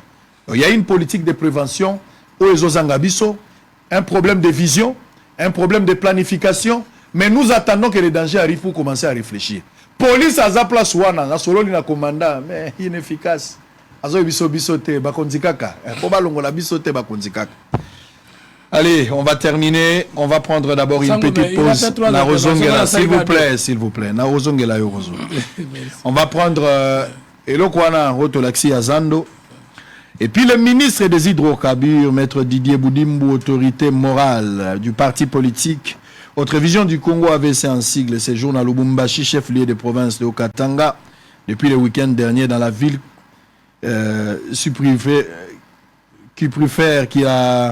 il a prêché le bienfait du chef de l'État, Félix Tshisekedi, pour un second mandat. À Kendai Kuna Lobaki, on va suivre ça, on va se retrouver tout juste après pour au processus électoral. Ok? Si vous aurez quelque chose à ajouter par rapport à ce que j'ai dit ici, tant mieux. Mais si vous n'en avez pas, donc on t'a directement dans le processus électoral. Le plus important. Vous avez belé, vous TV Nabino Batebele, TV Za Radio T, Bato Bazola Nabiso na Facebook, partagez les liens, commentez, donnez votre point de vue. Ndengeni Tokoki Kosa la pote nzela bosoto eza na nzela tokolakisa bino yango bosoto eza le long ya boulevard Lumumba kobanda aéroport ba place nyonso tozali place Victoire so boke na Victoire momona bato lokwa bambinzo siko likambo ngo kosuka ka ndenge nini l'état bando bengana kaka bato abando buka kaka bato akotia bango wapi pona ni l'état zo banano kotonga bisika kotia bato wana te pote to silisa likambo wana to pikola musisa ezolelisa bato na place que to tia ka likambo mais une solution à court terme oyo ekosila mabete zaka lokwa to pesi mo fièvre moi malade lembika moi moke mais likambo ezala la place à molai to kosilisa likambo ngo ndenge nini na Victoire na chaka drone likolo soko tali doni likola Victoire otali bato na mituko mituni o mayanzi na makolo ya moto obi eza penza bato nde baza kotambola ezo sa biso passe fo mototo on va prendre le processus électoral pour nazomona na ebité na lobaki Yesu alobaki les morts en Christ vont revenir c'est une promesse biso tozo croire que bato bakufi na Yesu bakozonga la bomoi ba biso tokomona tokozonga la bomoi tozo ndima yango mais mokolo ba wei bakozonga bato esi bakufa bazongi na kisasa bamona kisasa ndenge ni bamona. On va commencer avec Fumutoto pour mettre Mouzazouagi premier sujet. Élection. La faisabilité, il y a processus. Je ne parle pas du calendrier. Je parle maintenant de la faisabilité parce que Tobandi déjà, il y a un enrôlement. Sur 20 millions, il y a Molongo, il y a des électeurs entendus dans Etuluku, il y a Congo central, Kinshasa, Bandundu, Mbandaka. À l'heure actuelle, on peut évaluer que les électeurs entendus, ou tous là-bas enrôlés, ils ont réellement enrôlé. Ou c'est une aventure, où ils ont rassuré que dans les jours à venir, ils ont effectif à bateau. Je n'entre pas dans les débats des cartes, mais j'entre vraiment dans le débat de fond pour tous les Salikambo. Francis Tatou, as un prophète, mais bah intellectuel, nous sommes commis co-analyser. Bah lobby que Mbouloyo, élection et Kozalate, nous avons un probable dialogue qui intervenir vers la fin, élection et Kozala, na 2024 ou 2025. Bah tu commis Koloba Makambwango, est-ce que le dialogue est nécessaire, l'élo, alors que tout le monde, surtout l'opposition, ne jure que par les élections en 2023. Les PPRD dit, ils sont prêts d'aller aux élections. Mais PPRD a lobby à aucune élection au cas d'Imazali patron. So cas d'Imazali patron, il y a CNE, il y a participé. Comme Étienne Tshisekedi en 2006. Est-ce qu'il y aura-t-il des conséquences aujourd'hui si les PPRD ne participent pas? Vous avez le temps. Et la question importante et capitale, 10 minutes, TVza Radio. Fumoto, on commence avec vous, 13h43. Vous allez terminer à 13h53. Bon, merci Nakomeka. Mais au moins, le premier sujet, Maître Moussa Zouaki, 3 interventions, on en a 2. Yo Zouaki à Moulaï, à mon appel ça qui est. Bon, les Cambotais, naka pour la minute, nanga pour na zabankiti pour na bomba. Moi, je pense que mission on a ngaya en tant que Fumototo, ils allaient au service de la spiritualité et de la science politique pour le peuple. Nazali jamais populiste. Et je suis toujours regret de constater que les universitaires va se comporter le rôle à votre tangité. Moutou azana parti politique n'est pas socialiste. Moutou azana parti politique n'est pas libéraliste ou capitaliste. Ngana azana parti politique n'est pas la troisième voie. Nakei kosa la plateforme électorale. FCC et ça je suis à 18 ans Kabila te. FCC to créé ango à la fin. Il y a un mandat, il y a Kabila, Nyon 18 ans. Je n'ai jamais participé à la vision, il y a Joseph Kabila. Maître Moussa Ayebi Angote, licencié en droit, maître pendant 20 ans. Azon Lobabota l'émission à lobby, vision et planification, c'est la même chose. Bota l'émission à YouTube. Injuste. Or, vision, Ndezalaka, projeté, planifié et programmé. Tant que le baquet de Kongobila à Kosala et côté, il ne peut pas planifier parce qu'on ne planifie qu'une vision projetée et programmée. Planification, c'est Kocha Makambo Kosala na vision na Molongo. Kinshasa ya Kalayango kini poubelle. Nazomu na Kinshasa ya Sika kini label. Na koleka na mission na ngai, na politique na ngai, na administration na ngai na ko planifier opération à liboso balabala, opération à mibale ya ndako, opération à misato marché bana bakotonga baza wapi. Lui il dit et la vision qui lie l'ancien monde et le nouveau monde et la planification c'est la même chose. Alors lui Aza juriste, ça fait plus de 20 ans. Ngobila azalaki membre ya PPRD. Parti politique n'est boy cocotte en union sacrée. Hier Aza élu na compte ya PPRD. A changé comptement la position à parti politique nae à l'andi union sacrée. Nga naza na parti politique nga na plateforme électorale to gagner ba élection té. Président Bengi Batunyon so balingi to sangana poto to ngambuka nae na komi transiment ndenge ni. Faute na été sa ignorance. Et puis le kwana boyo kakabande ko ba communiquer ka c'est une erreur grave. Transiment c'est une koloba passage d'un bord à un autre idéologique. C'est ça na mosusu ngana za troisième fois. Biso tolobi boy, rien n'est totalement bon ni totalement mauvais. Ça c'est la droite, ça c'est la gauche, nous sommes au milieu. Na sali transiment c'est mon colonine. Topé cet exemple. Et sidé na nouvelle là, et Adolphe Muzut basali libala pour un objectif. Si manango bakabwani, nouvelle est là Adolphe Muzut et quel est le kana IDPS transiment c'est ça. IDPS ayokani na nani RCD en tant que parti politique bakei na alliance pour la sauvegarde du dialogue. Bayokani te bakabwani, babenga kango transiment te na kamwe un licencié en droit ayebi mo babenga kango transiment te. OK. Raisonnons ensemble autrement. Est-ce que le fait de travailler avec Kabila signifie qu'on est voleur, qu'on est bandit, on ne peut pas bien faire? Professeur Lunda Bouloula Tongapo peut démissionner à travailler à Mobutu. Adolphe Muzitu, premier ministre 2008-2011, à Tonga Balabala na Kinshasa, boulevard Lumumba, Botanga yango bino moko combien? Na tango budget komaka 4 milliards te, azaka na Kabila te.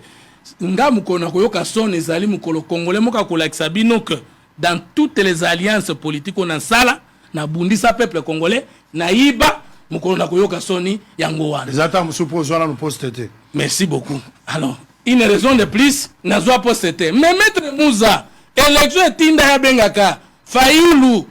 Président Fayulu s'il vous plaît, je retire le mot kubenga de konanga bongo parce que nous devons quand même nous aimer, nous respecter. Après le président Eli eza biso ba transiment tant opposition lobi Kabila démence de dégage biso tondima ko kendo yokana na ye qui a organisé l'élection. Je président Tshisekedi lelo soka za na majorité confortable na parlement, c'est grâce à nous bato to kendaki ko gagner d'abord l'élection na Kabila tozongi to pese majorité. Et si nous défendons le mandat du chef de l'État aujourd'hui, mais parce qu'il a fait appel à l'unité, mais on ne fait l'unité qu'avec ceux qui n'étaient pas avec lui. On lobby na komi Tshisekediste. Soko eza injire na ndimi. Menga na za Tshisekediste te parce que yemo ko atikali ko la kisabiso discipline ou doctrine na Tshisekedisme te. Yo za jiri soko babilo ko ndengona na le Tshisekedisme n'existe pas. Le Tshisekedi que nous soutenons ici, c'est le président de la République. Aza président na yo, il y a président Martin. Moi je suis défenseur acharné, ya bola moi sali pona peuple. Mais na koki jamais te ko défendre ma paix pouvoir et sali pour le peuple. Alors maintenant, nous avons procès verbal. Mais au cas où vous confondez la troisième voie, courant de pensée, et l'idéal patriote, parti de la troisième voie. Jean-Paul Kanindantumba na Belgique, ba Congolais diaspora na Congo Mikili, botala mukolo na démissionnaka comme président à troisième voie, mukona kenaka na dialogue. Il y a le bilan vérifié, il a demandé à mes collaborateurs, je l'ai jamais fait. C'est un menteur. Je le défie, YouTube est à témoin. Bandeko jusqu'à Ralou Bamba consort posana Kina bana poto tant on a kenaka na dialogue à 2006 na démission na la présidence il y a troisième fois comme courant de pensée et idéal patriote n'a créé yango en 2016 après il y a que ça il n'y a pas eu de procès verbal et il demande un procès verbal entre un parti politique ou entre est-ce que courant de pensée et zakana charte aller au processus électoral maintenant na kolobana biso ba congolais boye muto alingaka kolakisa biso ke biso pouvoir signifie to lingaka peuple te à cause naye. Ce qui Tshisekedi alingaki peuple te 5 000 enfants, 5 millions d'enfants balinga bazonga na classe te. Ce qui Tshisekedi alingaki peuple te, Gilles alingaki abundisa moyibi ya ba dirigeant te. Ce qui Tshisekedi alingaki peuple te, to lingaki to na loi pro de programmation militaire te. Ce qui Tshisekedi alingaki peuple te, to kokai ko na ba veno to bongisi na Kinshasa te. Ntango aza témoin, bino boza témoin, j'ai donné plus de 30 avenues. Oyo et Simbami, na oza créé. Ya lobi nangai, opération zéro trou, l'accès balabala botongi. Est-ce que j'ai dit opération construction des avenues? J'ai dit opération zéro trou, c'est-à-dire, na balabala ezali, tozipi. Bino boza na Kinshasa, petit boulevard tozipite, na commerce tozipite. Na Kasavubu tozipite, na boulevard Lumumba tozipite, tozoloba, na 16e mairie limitée, tozipite. Mais question nga nanzo tout na Gentini Gombila. Pour que Musée Laurent Désiré Kabila atonga marché de liberté tsango. Oyebi place wana nga zamona masina. Place wana zaka zamba. To bana benga ngo bitabe, mais na kalisa ta lelo bato bazoloba bitabe oyeba. J'aime des alayona. J'aime, merci la. Problème zate. Ndeko Laurent Désiré Kabila kuta zamba wana. Oyebi ke tango atongi marché wana, la population ne connaissait même pas encore l'importance à marché wana. Banati kaka marché ndeko atangize wana kala. Mais c'est avec l'État que la population a compris. Ah, et si quand même, est-ce que marché wana les sous-vide lelo? Il faut combien de temps na gouverneur Gombila pour tongata marché moko moderne na changu. Kaka bana changu nde bozonyo kola, kaka bana changu nde bozomo nela. Mais si maya lobby kaka kunande bokomo na biso ba bololo na biso abino nde bokoba koluka ba voix. Moi je pense que nga tali wana ngai ekoki ko bundisa peuple congolais. Ata benangai et qu'on travaille contre le peuple congolais. Vous avez consommé. Ça on a un problème était. Non, toi que il faut toi qu'on a un principe. Ouais. Après ça go 10 minutes, on consomme 9 minutes. Ikamote. Au tigali na 1 minute. Ikamote. Et bara que o yo ko bakisa likolo ndeko ko zongo mobim. Do soka lobi 20 minutes ko yo kango mabete. Bon, sango ngana na jaka jamais. Na 10 minutes. Nandi maka sili saya loba soko ko zongela to bakisa. Nandi maka jamais que yo injuste. Pe na boya kate tam tumso azoloba. Même soki azoloba contre nga, c'est aussi ça la démocratie. Processus électoral. Pour faire mon lobby, élection causalité. Est-ce qu'il y a une information? Adra qui briefé, adra connecté, pour n'a préféré qu'à Koloba, n'a combo ensemble. Et là, que bon makaba prophète, c'est-à-dire même leur conviction, même leur point de vue, et surtout information ou observation, babenga oga nzambe à lobby. Denis si à lobby, problème est ça. Nous notre problème c'est que toza banzambete pour tout le baka ekozala toza pe banzambete pour tout le baka ekozala te. Mais au moins nous avons un président qui n'est pas produit par la rébellion au Congo, Félix Tshisekedi, a outil nage politique et démocratique et que na premier mandat a un intérêt mon côté il y a ko glisser puis a un intérêt mon côté il y a dialogue parce que à ça le mandat malgré que ça qui n'a moboulou na ba alliance politique, mais après 2 ans de rupture avec FCC, et suis quand même courbe à malam. Et nous sommes fiers de porter ba réalisation, ba réforme, na ba révolution amenée. Mais na koki kosi sa propos na ngate sans parler na communication de Didier Boudimbu na Lumbashi. Il a parlé que Fati Beton azali ngimbote.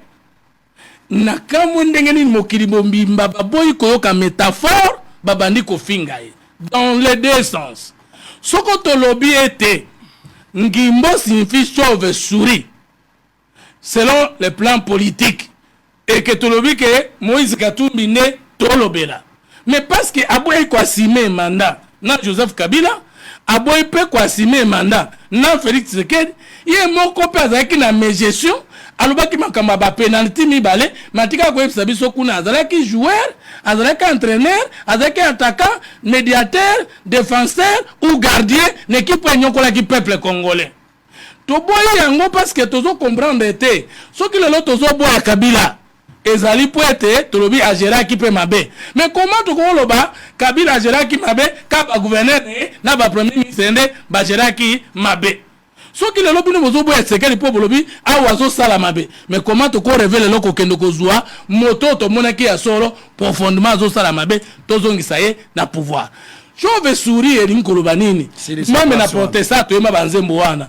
Azanya mamoko po bana na biso peut-être ba yebite ba kaka chauve souris. Azanya mamoko mutu na ye eza ya banimo mapapu na nzoto na manzaka na ye eza ya nyama. Toko finga sauve souris te parce que azanza mumtakelier azaka na beau frère na ye azalaka na mwasi na ye azalaka na tata mobali nani tata mwasi na ye makulutu na ye maleki na ye bango nyonso bachauve souris. Maintenant na likambo ya de père et de la mère, est-ce que Félix Tshisekedi azali tata to maman congolais peut être ni mususu libanda ya mboka? Mais métisse, bon, je crois que le mot s'appelle métisse, que ce soit pour les femmes, que ce soit pour les hommes, parce que c'est la phonétique prolongée. Bandeko baza ba métisse na Congo, baza ba chauve souris. Ce qui osa tata italien, le kola Moïse Katumbi. Mukolmo na lekangi na français Kalumba.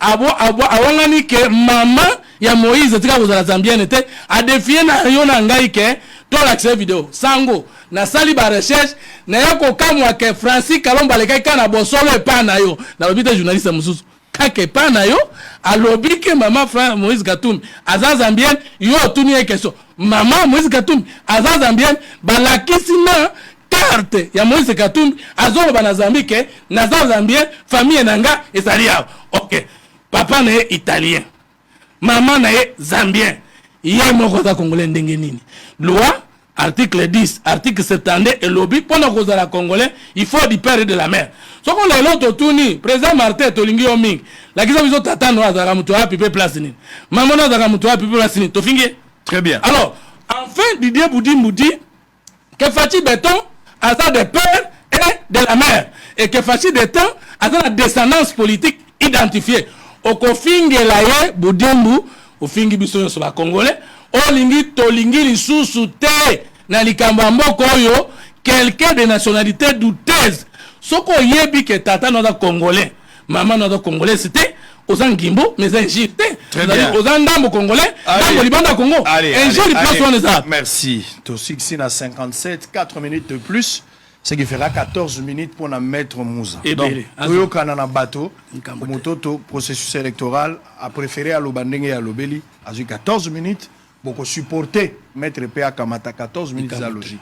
N'a ben na mato ya Bato, nazo kaka moi ba débat, moi ko fingana, tout ça. Il faut, nzamene moto akeli Bato. Akeli bisonyos. Maître Mouza, so totami na plateau, ngana ye, tozande ba mwindu moko. Faut mototo azape mwindu, mais aleki biso na moi ape menamu.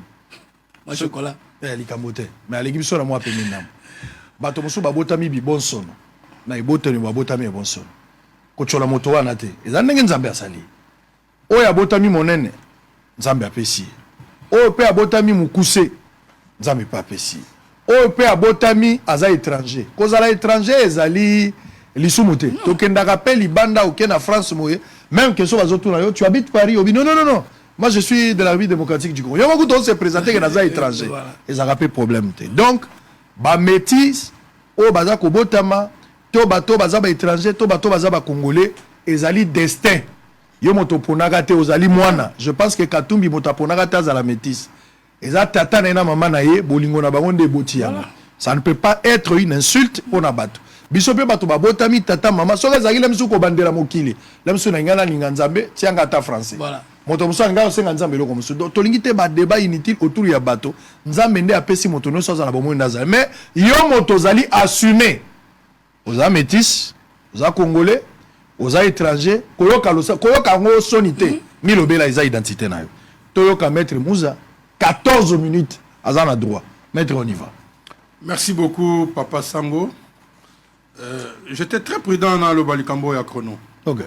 Parce que au moins Moutabandi lobby à côté ici Didier à côté ici alors que la question était liée au processus à côté ici Bangembo à côté ici alors une question simple mais celui professeur vous avez au côté mais a eu déjà 0 donc vous avez représenté cet examen c'est très grave parce qu'il n'a pas répondu à la question. C'est comme ça que Roman a lobby bon hier on soit pété qui a comme gouverneur on soit pété comme gouverneur il y a un moni au laquelle na laquelle était na moni lolenge na ye. OK. C'est-à-dire que aza makambazo lo ba lo bakaka ande bana ba Congo ba lo ba kibudi donc aibita ko simba nini ti aye na père de père et de mère. Mais question à transhumance c'est ça l'opacité ça l'opé mukusate. C'est ce que nous sommes en train de vivre. Vous savez dans la vie et surtout en politique, il faut rester constant par rapport à ce que l'on veut. Ce qu'on a par rapport à ça. Ce n'est pas ce qui était prévu. Ici, nous avons une jurisprudence dans ce pays quant à ce. Donc, Makambouana, na linga les qui majorité zali, il y a moyibi pour des intérêts particuliers à battre Salama Bongo. Pelelo, sur la majorité yango et belé baya parce qu'il fallait se protéger dans makambo moko au l'état kokaki kolandela bango lobby. Si peut-être que UDPS a gardé qui majorité avec ses alliés qui connus, on n'allait pas connaître la situation tous en angolelo. Mbongo bimi pamba na parlement parce qu'il faut demander qui sont pour qui sont contre c'est connu, les gens les dénoncent à tout moment. Donc il faut qu'on la peser dans mon makambo le bateau qui est dans terminologie. J'accepte et j'assume tant aux hommes que non nazo ignorer la terminologie mais souci n'angazali il y a qu'à faire comprendre batou na lingala oyo a pété qu'à faire comprendre makambo tout en restant na oyo science est définie. Donc wana eza problème mon côté na landia wa que yo confirmer que Mouzitou a commis allié à UDPS na yo pas na yo peut-être nous dans la union sacrée vous avez déjà l'information mais bon makambo eza yangaité totika ba flatterie et ma politique en boka. Nous n'avons que ces pays, la République démocratique du Congo. Peut-être biso na musalo to sala na télévision ndenge bazo ndabo lobby ndenge to zora penser à Lumumba, ba ko penser à Papa Sango, ba ko penser à Clément Moussa, ba ko penser na yo. Donc soki to yawa to tika ka ba flatterie et loko lelo ba intellectuel ba comme ridicule et les tezo exister sous soutien mboka. C'est à cause de flatterie. Donc à chaque intervention, il faut le flatter tout ça parce que il faut battre parce que non. On doit travailler un peu pour la République. Et Tondi Makake, chacun a son temps. Et chacun aura son temps. Et nous devons avoir l'intelligence des temps. Il faut tout ça. C'est fondamental dans la politique. Surtout lobby, balobe labiso, lobby totika Congo ya malamu, tout ça dans Congo, oyo, y a présenté. Les processus électoraux et Zama-B. Ils ont aspiré confiance. Le processus électoral ezali malamouté. Oyebi lelo tozali na composition ya CENI. Oyo salama na ndenge ya moyibi. Oyo lelo soki okei na famille politique ya ndeko Kabila otuniye otindaki nanu na seigneur oyebisa yo ke na tindaki motote. Soki okei na famille politique ya Martin Fayulu otuniye otindaki nani akoyebisa yo ke na tindaki motote. Processus eza malamouté. Le processus électoral eza likambuya union sacrée. Eza likambuya ndeko kadimate na bato yazana yekuna. Lelo biso bato tozana résistance tozo considérer que eza processus oyo eza kaka na camp politique moko. C'est ce que nous sommes en train de considérer et yango pe tozoloba. Mais to dimi biso na décidé. Tolobi que toko boycotter élection té. C'est-à-dire que nous avons intérêt à ce que bato va s'enrôler et belé. Tous les calendriers, moto na moto, azali na point de vue nae o yakoyi kopesa. Mais biso to lobby, constitution ya mboka na biso lobby qu'il faut token d'élection, mandeza ya 5 ans et élection faut sala yango na 2023. Biso to sala ka politique ité oyo ya lutte sur le pouvoir. Non. To sala ka lutte dans les pouvoirs, c'est-à-dire que nous devons respecter la constitution et les lois de la République. Donc les lois tous un processus au DGC Kinda, peut-être si les Congolais, tous s'enrôler et belé. Parce que si nous voulons demain les changements, à travers l'élection, il y a solo. Autobenga na poto crédible, autobenga transparente, autobenga apaisé. C'est-à-dire que moto a longa longi, oyo pa ko pola lobi que tende ko yo longi, moke kende liboso. C'est ce que nous voulons, voilà pourquoi nous sommes en train de surveiller le processus électoral. Na processus oyo, machine eza malamoté. Biso to monique machine oyo ezalo dire babiloko ezalaka ya bandeko basala makambo ba imprimerie to ba papeterie eza machine moko dire ya seconde zone. C'est-à-dire que eza machine penzate oyo ko zala pour la République démocratique du Congo. Sokotali 1 aux 8 cartes d'électeurs na yo soyo tangi. Talana simana yango na point 18. Ba reprendre province ya Mongala te. Sokotali na point 18 ya carte. Va répondre province à Mongala. On parle d'une autre province qui est la province de Mongala. C'est contraire à la constitution. Vous pouvez dire que Ezali erreur. Vous voulez parler du Mongola ou du Mongola. Je préfère dire la province de Mongala n'existe pas. C'est contraire à notre constitution où ils ont cité la province Nyoso. Ce qu'Ezali erreur matérielle. Mais erreur matérielle. Qu'est-ce que le procureur fait? Il s'est saisi d'office pour corriger. On pouvait même arrêter le processus pour que corriger yango. Seni faisait un abattu mayele. Ministère y a intérieur faisait un abattu ya mayele. C'est-à-dire qu'avant de produire carte, il faut un spécimen. C'est-à-dire que tu as les lots comme ça, malamu, tu as mabé, tu as une erreur. Regardez un peu aujourd'hui. Spécimen de maquettes. Congo. Tout ça, là, Congo. Cette carte-là, bateau, étranger, il se moque de nous, des Congolais. Il ne se moque pas de vous, l'Union sacrée.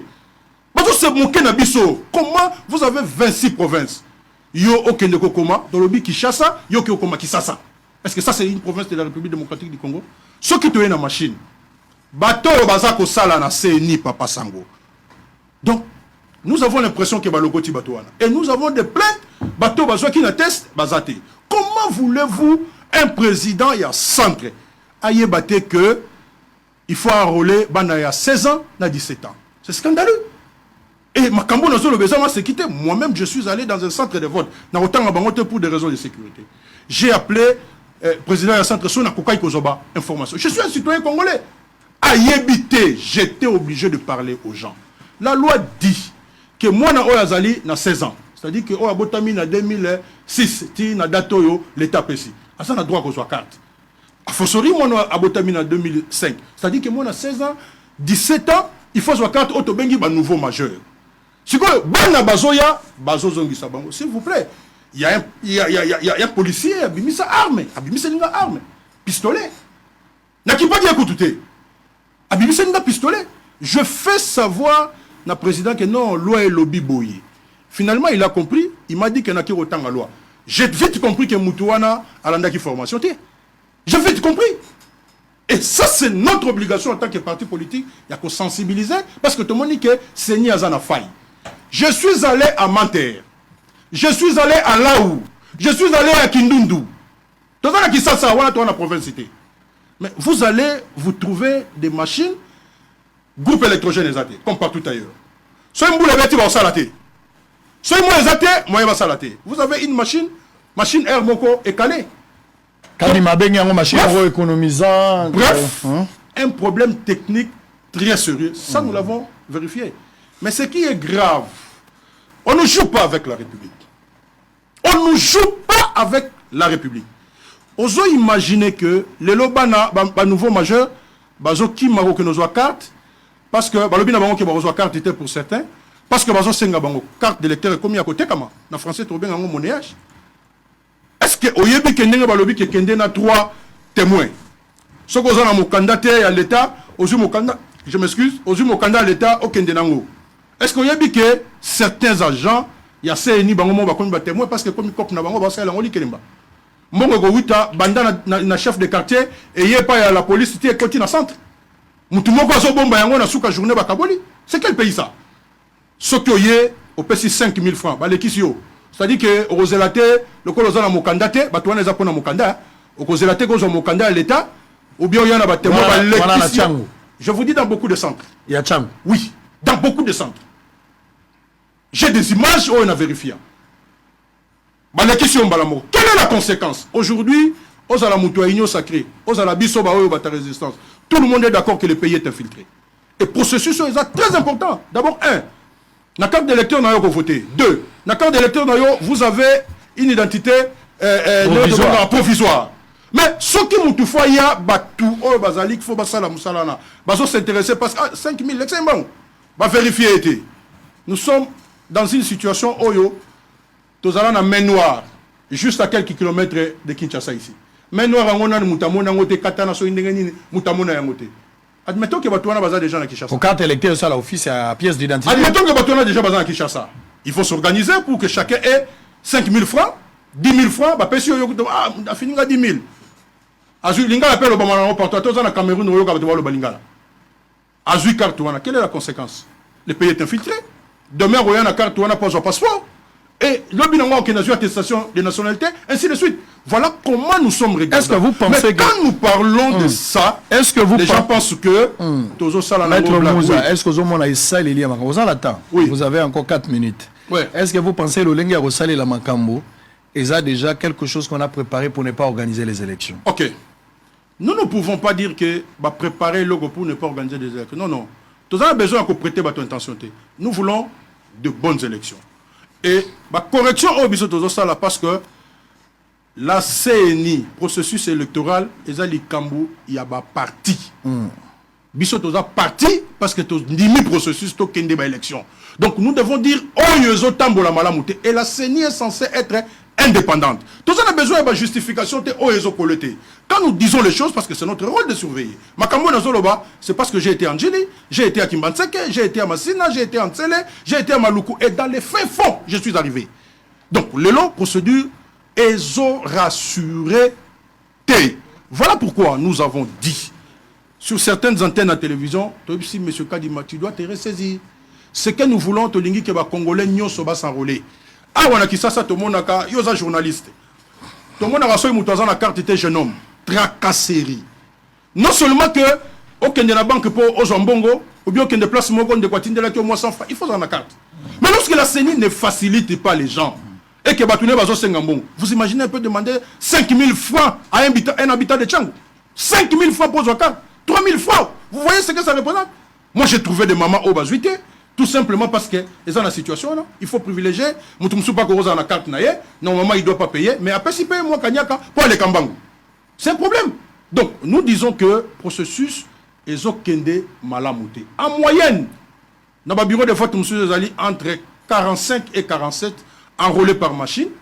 Dans le bureau de vote, monsieur à 60 et 62 enrôlés par jour. Et lorsque vous regardez, je suis passé dans un grand centre. On a 2 machines.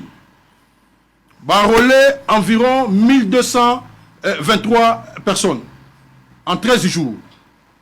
Mais nouveau majeur, Misatou Papa Sango. Je suis passé dans un autre centre. Nouveau majeur, 8. Ce sont des chiffres communiqués. Vous voyez que nous avons un problème. Vous êtes de l'Union sacrée. Vous êtes Congolais comme moi. Moi, je suis Congolais. Ce processus électoral, nous croyons à ça parce que Tolingi, Makambo, changé dans l'élection au Yasolo. Qu'est-ce qu'on fait? On doit accepter des choses comme ça? On ne peut pas l'accepter. Et tout ce que nous demandons maintenant, il faut rectifier. Parce que nous continuons à exiger. Il nous faut une CENI consensuelle. Il nous faut une CENI qui garantir Batunyoso. Parce que demain, on gagne les élections. Celui qui gagne a gagné effectivement. Donc ça ne rassure pas. Ça c'est le point de vue de ce que nous avons vu. Et je pense que dans mon temps, j'ai quand même 12 minutes et il me reste 1 minute. Il me reste 1 minute. Allez, je peux conclure en 1 minute. Allez, conclure. Ndeko Fumutoto, ce n'est pas les liens indiqués pour que nous puissions parler de père, de mère, alors que nous avons une loi sur la nationalité. Et ça, débat demain, on risque de ne pas mesurer les conséquences de Makambo Sousso et Kokikoya. Parce que vous savez, Makambo Belé, Yaganabamboke Belé à travers le monde, ce sont des frustrations. Mais ceux qui moutounio se retrouver par rapport à la loi. Loi sur le lobby que Yoko Sala et Loko Ote, Yoko Sala Yangote. Sur le lobby que Sala Ote, Yoko Sala Yango, ou bien Batoubaye Nango Nanzela ya politique, c'est très dangereux pour le pays parce que nous avons besoin de la cohésion nationale. Par rapport, il y a les 6 défis majeurs au Tozanango. Nous mettons aussi la diaspora dans la responsabilité. Merci beaucoup. Maître Moussa Silissi, 14 minutes, j'étais juste. Pour nous gagner tes bâtonnets, soit ça l'inégal. On est au Vanda qui m'a n'est pas Vanda. Donc, on a le roté. Poso ça, yo ça la boloko là. C'est-à-dire baleki c'est lié. Ndenge yo zindenge pas zwaki. Allez, bato bazona na biso na Facebook na YouTube. Est-ce que makambo yo ya koloba ke élection ko zala tembula oyo? To loba ya kambo intention te. Ndenge makambo zo kendele. Bino bozana na Facebook, bozana na YouTube, bozana ndako bozona na biso. Bozomona que l'élection est la reporter à une date ultérieure, ndaki c'est quoi 2024-2025. Ce qui dialogue faut ça la raison nango penye zanine. Est-ce que tous en a besoin de dialogue lelo et lo koni ne ko justifier penza dialogue. Pote ben élection est la reporter na mbolo ekoya tombula o mususukuna. Bozomona ondeni. Makambo yo Francis Joël Tatu. Yé ami benga prophète à lobby. A beti 12 ya wenge to a lotaki azali informé tonza menda ibisi ya solo. Bino bozomona likamba ondeni. Alors tous on a poto silisa pongonga sekei. Allez maître Moussa, on va terminer Fumutoto 4 minutes, nous sommes arrivés à la fin. Finalement alliance Ezo Salama, on accuse Fayoulou d'être déjà en alliance avec Kabila. avec Katumbi, avec le reste, les alliés, bloc, il y a M. Parce que Baza étonné, mon a Fayulu, oyo a condamné qui makambo ya matata, na makambo etali Bukangalonzo. Cette histoire où opposition dans l'ensemble, mon a kiango eza moipi. Mais les longs d'engene qui Fayulu a se retrouver dans groupe ya M, Matata, Mukwege, na Martin, basangana po bakendo sa mokanda, bazo senga ba réforme, au-delà ba réforme, bazo boya ba poursuite contre Matata. Comment Fayulu a komi kitisa tiko koma na niveau ya modèle moto azalaki baraba soko wa moninga na ye abongwani Matata komi frère auti na cimetière azongi na bomo likambo nini eloko nini o Matata pesi Fayulu pote Fayulu lobeli na ye échanger comme un avantage wana mituna ya bato yo kopesa biano na likambo wana. Est-ce que vous avez déjà défini les alliances pour na makambo eza koya? Il faut attendre un moment opportun. Yo moko déjà carte électeur to kamati na noté 4 minutes, on termine.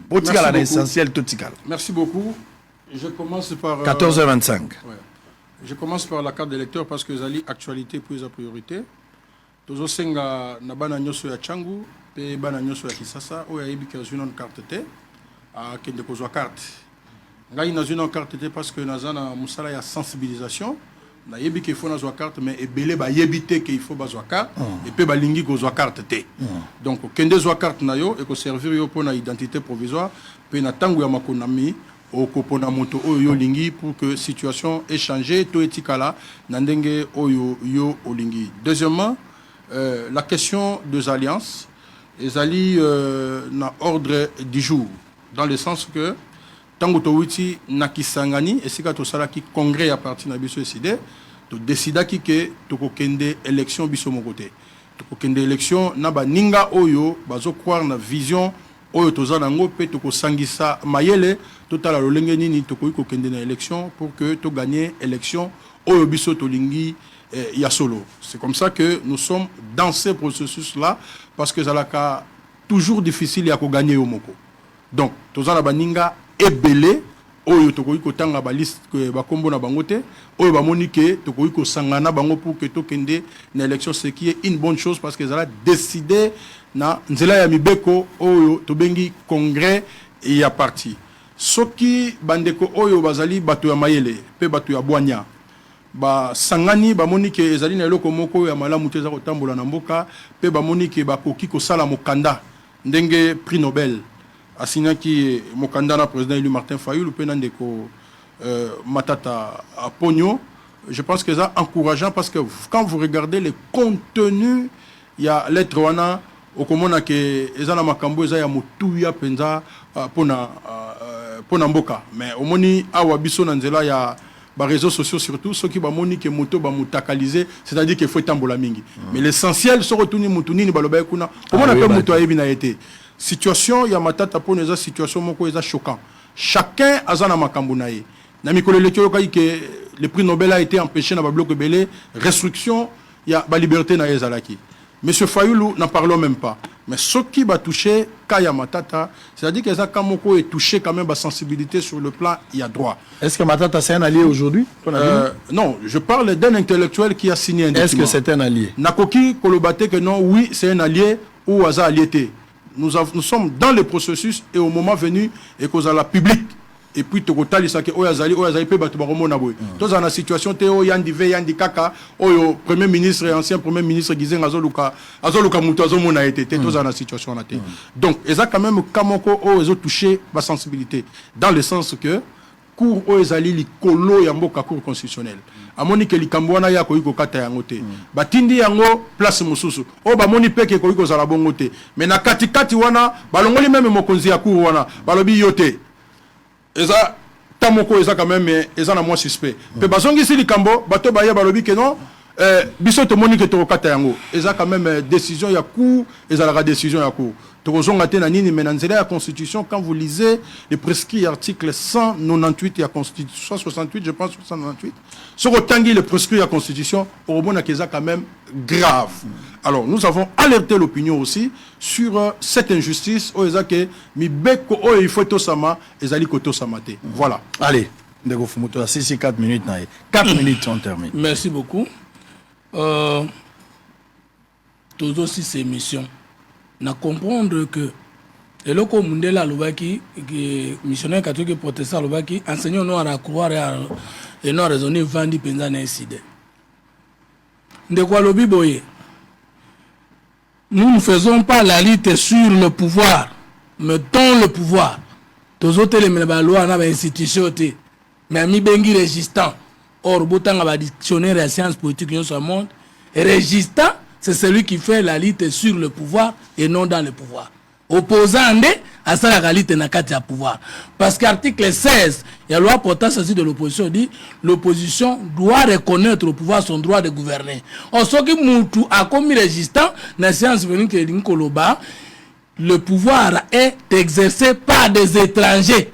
Et que les résistants, comme le cas de l'Allemagne et la France, ce sont les gens qui doivent renverser l'occupation. Mais yemoko abando benga biso ba occupa lobby akomo loba ba infiltrer les bazali, c'est-à-dire tous les sous ba occupate. Au moni connaissance, conscience, science sa conscience. Au moni français ndenge bomio. Sigo yo lelo. Ngai o bengi nga transiment parce que na kendeki na parti nanga ko ça l'alliance plateforme électorale à la fin de tous les mandats de Kabila. En 2018, bino moko boyebi FCC ezalaki créé na 8e mois pour la élection. Yanga yo bengi transmance mais sanga beto question à makazobi toko kende biso moko te toko sala baliance. Baliance yango nani Martin Fayulu azo kende ko telema na moto banoko telema na lobi matata azo bomba mboka yena Kabila. Bino boko benga ma transima alors parce que bato telema ki lobi bobaki bandoki ya Congo boko sala alliance na bango. Mais biso to sala alliance obi to za constater mais yo zo sala alliance au communal. Au moins, comprendre, mais juriste Mobimba. La compétence d'attribution en droit constitutionnel, ça signifie que la Cour n'est pas le juge qui est parti. Le juge qui a interprété très bien l'article 161, que les actes qui ont été créés dans le cadre et l'exercice des fonctions du chef de l'État et du Premier ministre sont justiciables dans la Cour constitutionnelle. L'arrêt de la Cour n'a pas contredit le premier arrêt et l'arrêt de la Cour est sans recours. Il y a un juriste et de surcroît avocat ceux qui n'ont pas permis de passer la diplôme. Parce qu'il y a un avocat, il y a cour. Alors que la compétence est d'attribution, la Cour s'est prononcée, na place où s'est prononcée, il n'y a pas eu violation. Mon tokoki cause la tête à mon kilo, mais dans la JGT. Alors que Makamba Pozaki, dans le cadre de ses fonctions, est préjudicié par tout le monde, étranger, n'a pas congolais. Le lobo ka sonité, bolingi bolongola tiseket, bo kitanaye, bon mais la biso matata dans Kabila. Est-ce que c'est normal le peuple congolais? Bato bato bundela au peuple. Deuxième élément, yo za juriste, je te défie, l'émission prochaine nous y a, pesanga une des dispositions de la Constitution, de la loi électorale, du règlement intérieur de l'Assemblée nationale et du Sénat, qui montre que l'Union sacrée, comme une majorité constituée, a violé la loi. Et ça, je te défie.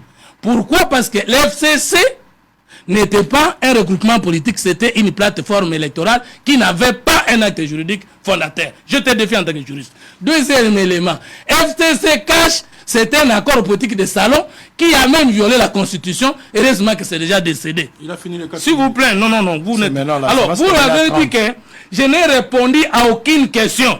Alors, Talam Nanini, ceux qui questionne sur le procès électoral, on a répondu à qui était sur le dernier ici, Syrien, prophète, Joël Francis. Okam Singai. Flatterie. Voilà, je vais flatter Martin Fayulu. J'aime beaucoup Martin Fayulu parce que, malgré l'élection, les cas qui t'ont bien attrayé, il a fini 4 minutes. Kozwa mandu kite, pona kobundisa mboka naye. Na ninga Adolphe muzitu mingi parce qu'il raisonnaka bien pas après ça ba proposition. Donc yo soko telemeni Tshisekedi oza mutu ngana soutenir ye na comme flatteur na ndimi. Mais na soutenir ye te na soutenir makambo ya sali oyo lobby bino bana ndima te ka sali mais lotango to soutenir to lakisango bokangi minoko. Ngana koyebisa yo boye. Processus électoral a déjà engagé. Ben, il faut tout combattre yango. Même la CNI elle-même n'est pas pour les erreurs et les imperfections. Au kokendo zoa carte, au tindi batoa zoa carte, pour processus électoral ezali, mbongo etiami na carte, détermination ezali, bolongo la makanisa ya dialogue, tozo ke na mandat à chef, na ba réalisation à chef, tozo ke no battre bino à plate couture et pas peuple. Une minute. Non, Nassiri Sate, papa. S'il vous plaît, allez-y. Terminez. Alors, maintenant, procureur, okomisi Mongala na place ba komi Mongola Mongala okomisa ngo problème oyebi querer matériel endroit ne crée ne soustrait pas des actes oyebi yango bien ça finit que oleba koma sango ba komi sago et que l'on ba droit na wote et que créer ba droit na wote parce que et que modifier le pouvoir de la personne qui existe effectivement dans ce nom là. Pourquoi tu en fais un problème? Pourquoi tu en fais un problème? Zangi makamba koloba to banako lobo na loba teke da sala eloko te to pesi bino ba réalisation ba réforme na ba révolution okomo loba na ngai na komi Tshisekediste na komi Tshisekediste te na yebinde koloba na peuple congolais nini Tshisekedi asali nini asali te koko soni na kuta na yango et il faut qu'on passe un deuxième mandat. Merci beaucoup. 2 minutes de plus. 2 minutes. Allez-y. Allez-y, 2 minutes. Merci beaucoup, Papa Sango. Tikanga na 2 minutes, na félicité yo, na groupe Bosolo. Merci. Là où les gens n'ont pas cru, les lots ont la fierté. Il y a Batou Moussousso Baloba Kinga na diplôme Songolo Pakala Basala Yangote. Il faut croire beaucoup en ce que vous faites. Merci beaucoup. Bande Koloko la Fumustoto, Bakroyarate na Eloko. C'est-à-dire que c'est ça, il y a pessi à chauve-souris, il y a Morazali Ngonzo. Lobby à Roluka, il y a tant de bisotes au pouvoir, mais tout a été. Et population, il y a Zolandaye, il y a des questions à Moutouya, il y a poser, à répondre. Lobby a repéré confiance, c'était dans la urne. Mais Nakolo Baboye en 30 secondes. Congolais, tout développer patriotisme. C'est-à-dire que Lingambo, quoi. So ozo Lingambo, kanayo, aux ana flatérité, aux ana locosoté, aux tala, aux pour la République, il y a un monde de soutenir. Et demain, je pense que tout continuer à soutenir la FARDC. Nous sommes dans une situation très très très difficile, mais nous avons un devoir sacré. Yakobunda pour Namboka Pierre soutenir Mboka. Merci. Blanc, plus blanc que neige. Blanc, plus blanc que neige. Lave dans le sang de l'agneau. Je serai plus blanc que la neige. Motema na peto. Motema na peto. Nasukolami mobimba. Na makila mayonkolo. Prophète Denis Lessi. Alobi a moni na écran prophétique Mboulo 2023 Fachi Arozala, président de la République. C'est qu'il y aura élection cette année. Francis Tatou, Yépe prophète. Alobi ke Nzamba alobi ne ke ane oyo élection egozalate. Roland Dalo, apôtre, a prophétisé que Mboulo eleki ke ane oyo 2023. Avant élection, candidat président Moko a paralysé à vanda na kiti Moko a kokufa. Na bango misatu na o nyoso tolobi pour l'élection. Il y a 2023. Ezali prophétie nzambe mutatali si bato babeti 12 wenge ou bien bazande informé déjà mais bazo préparer opinion. Ba réponse nabino nabosolo par 081 355 26 32. Tokutani Lobby à la même heure pour le même plaisir. D'ici là, portez-vous bien. Restez en compagnie à Bosolo Télévision. Missa et Sili.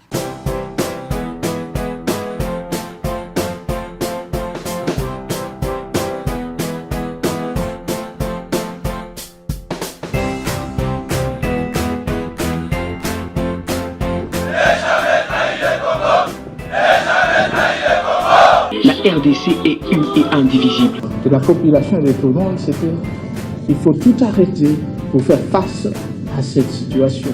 Et que nous ferons de cette terre richement bénie un réel havre de paix, de prospérité et de progrès social.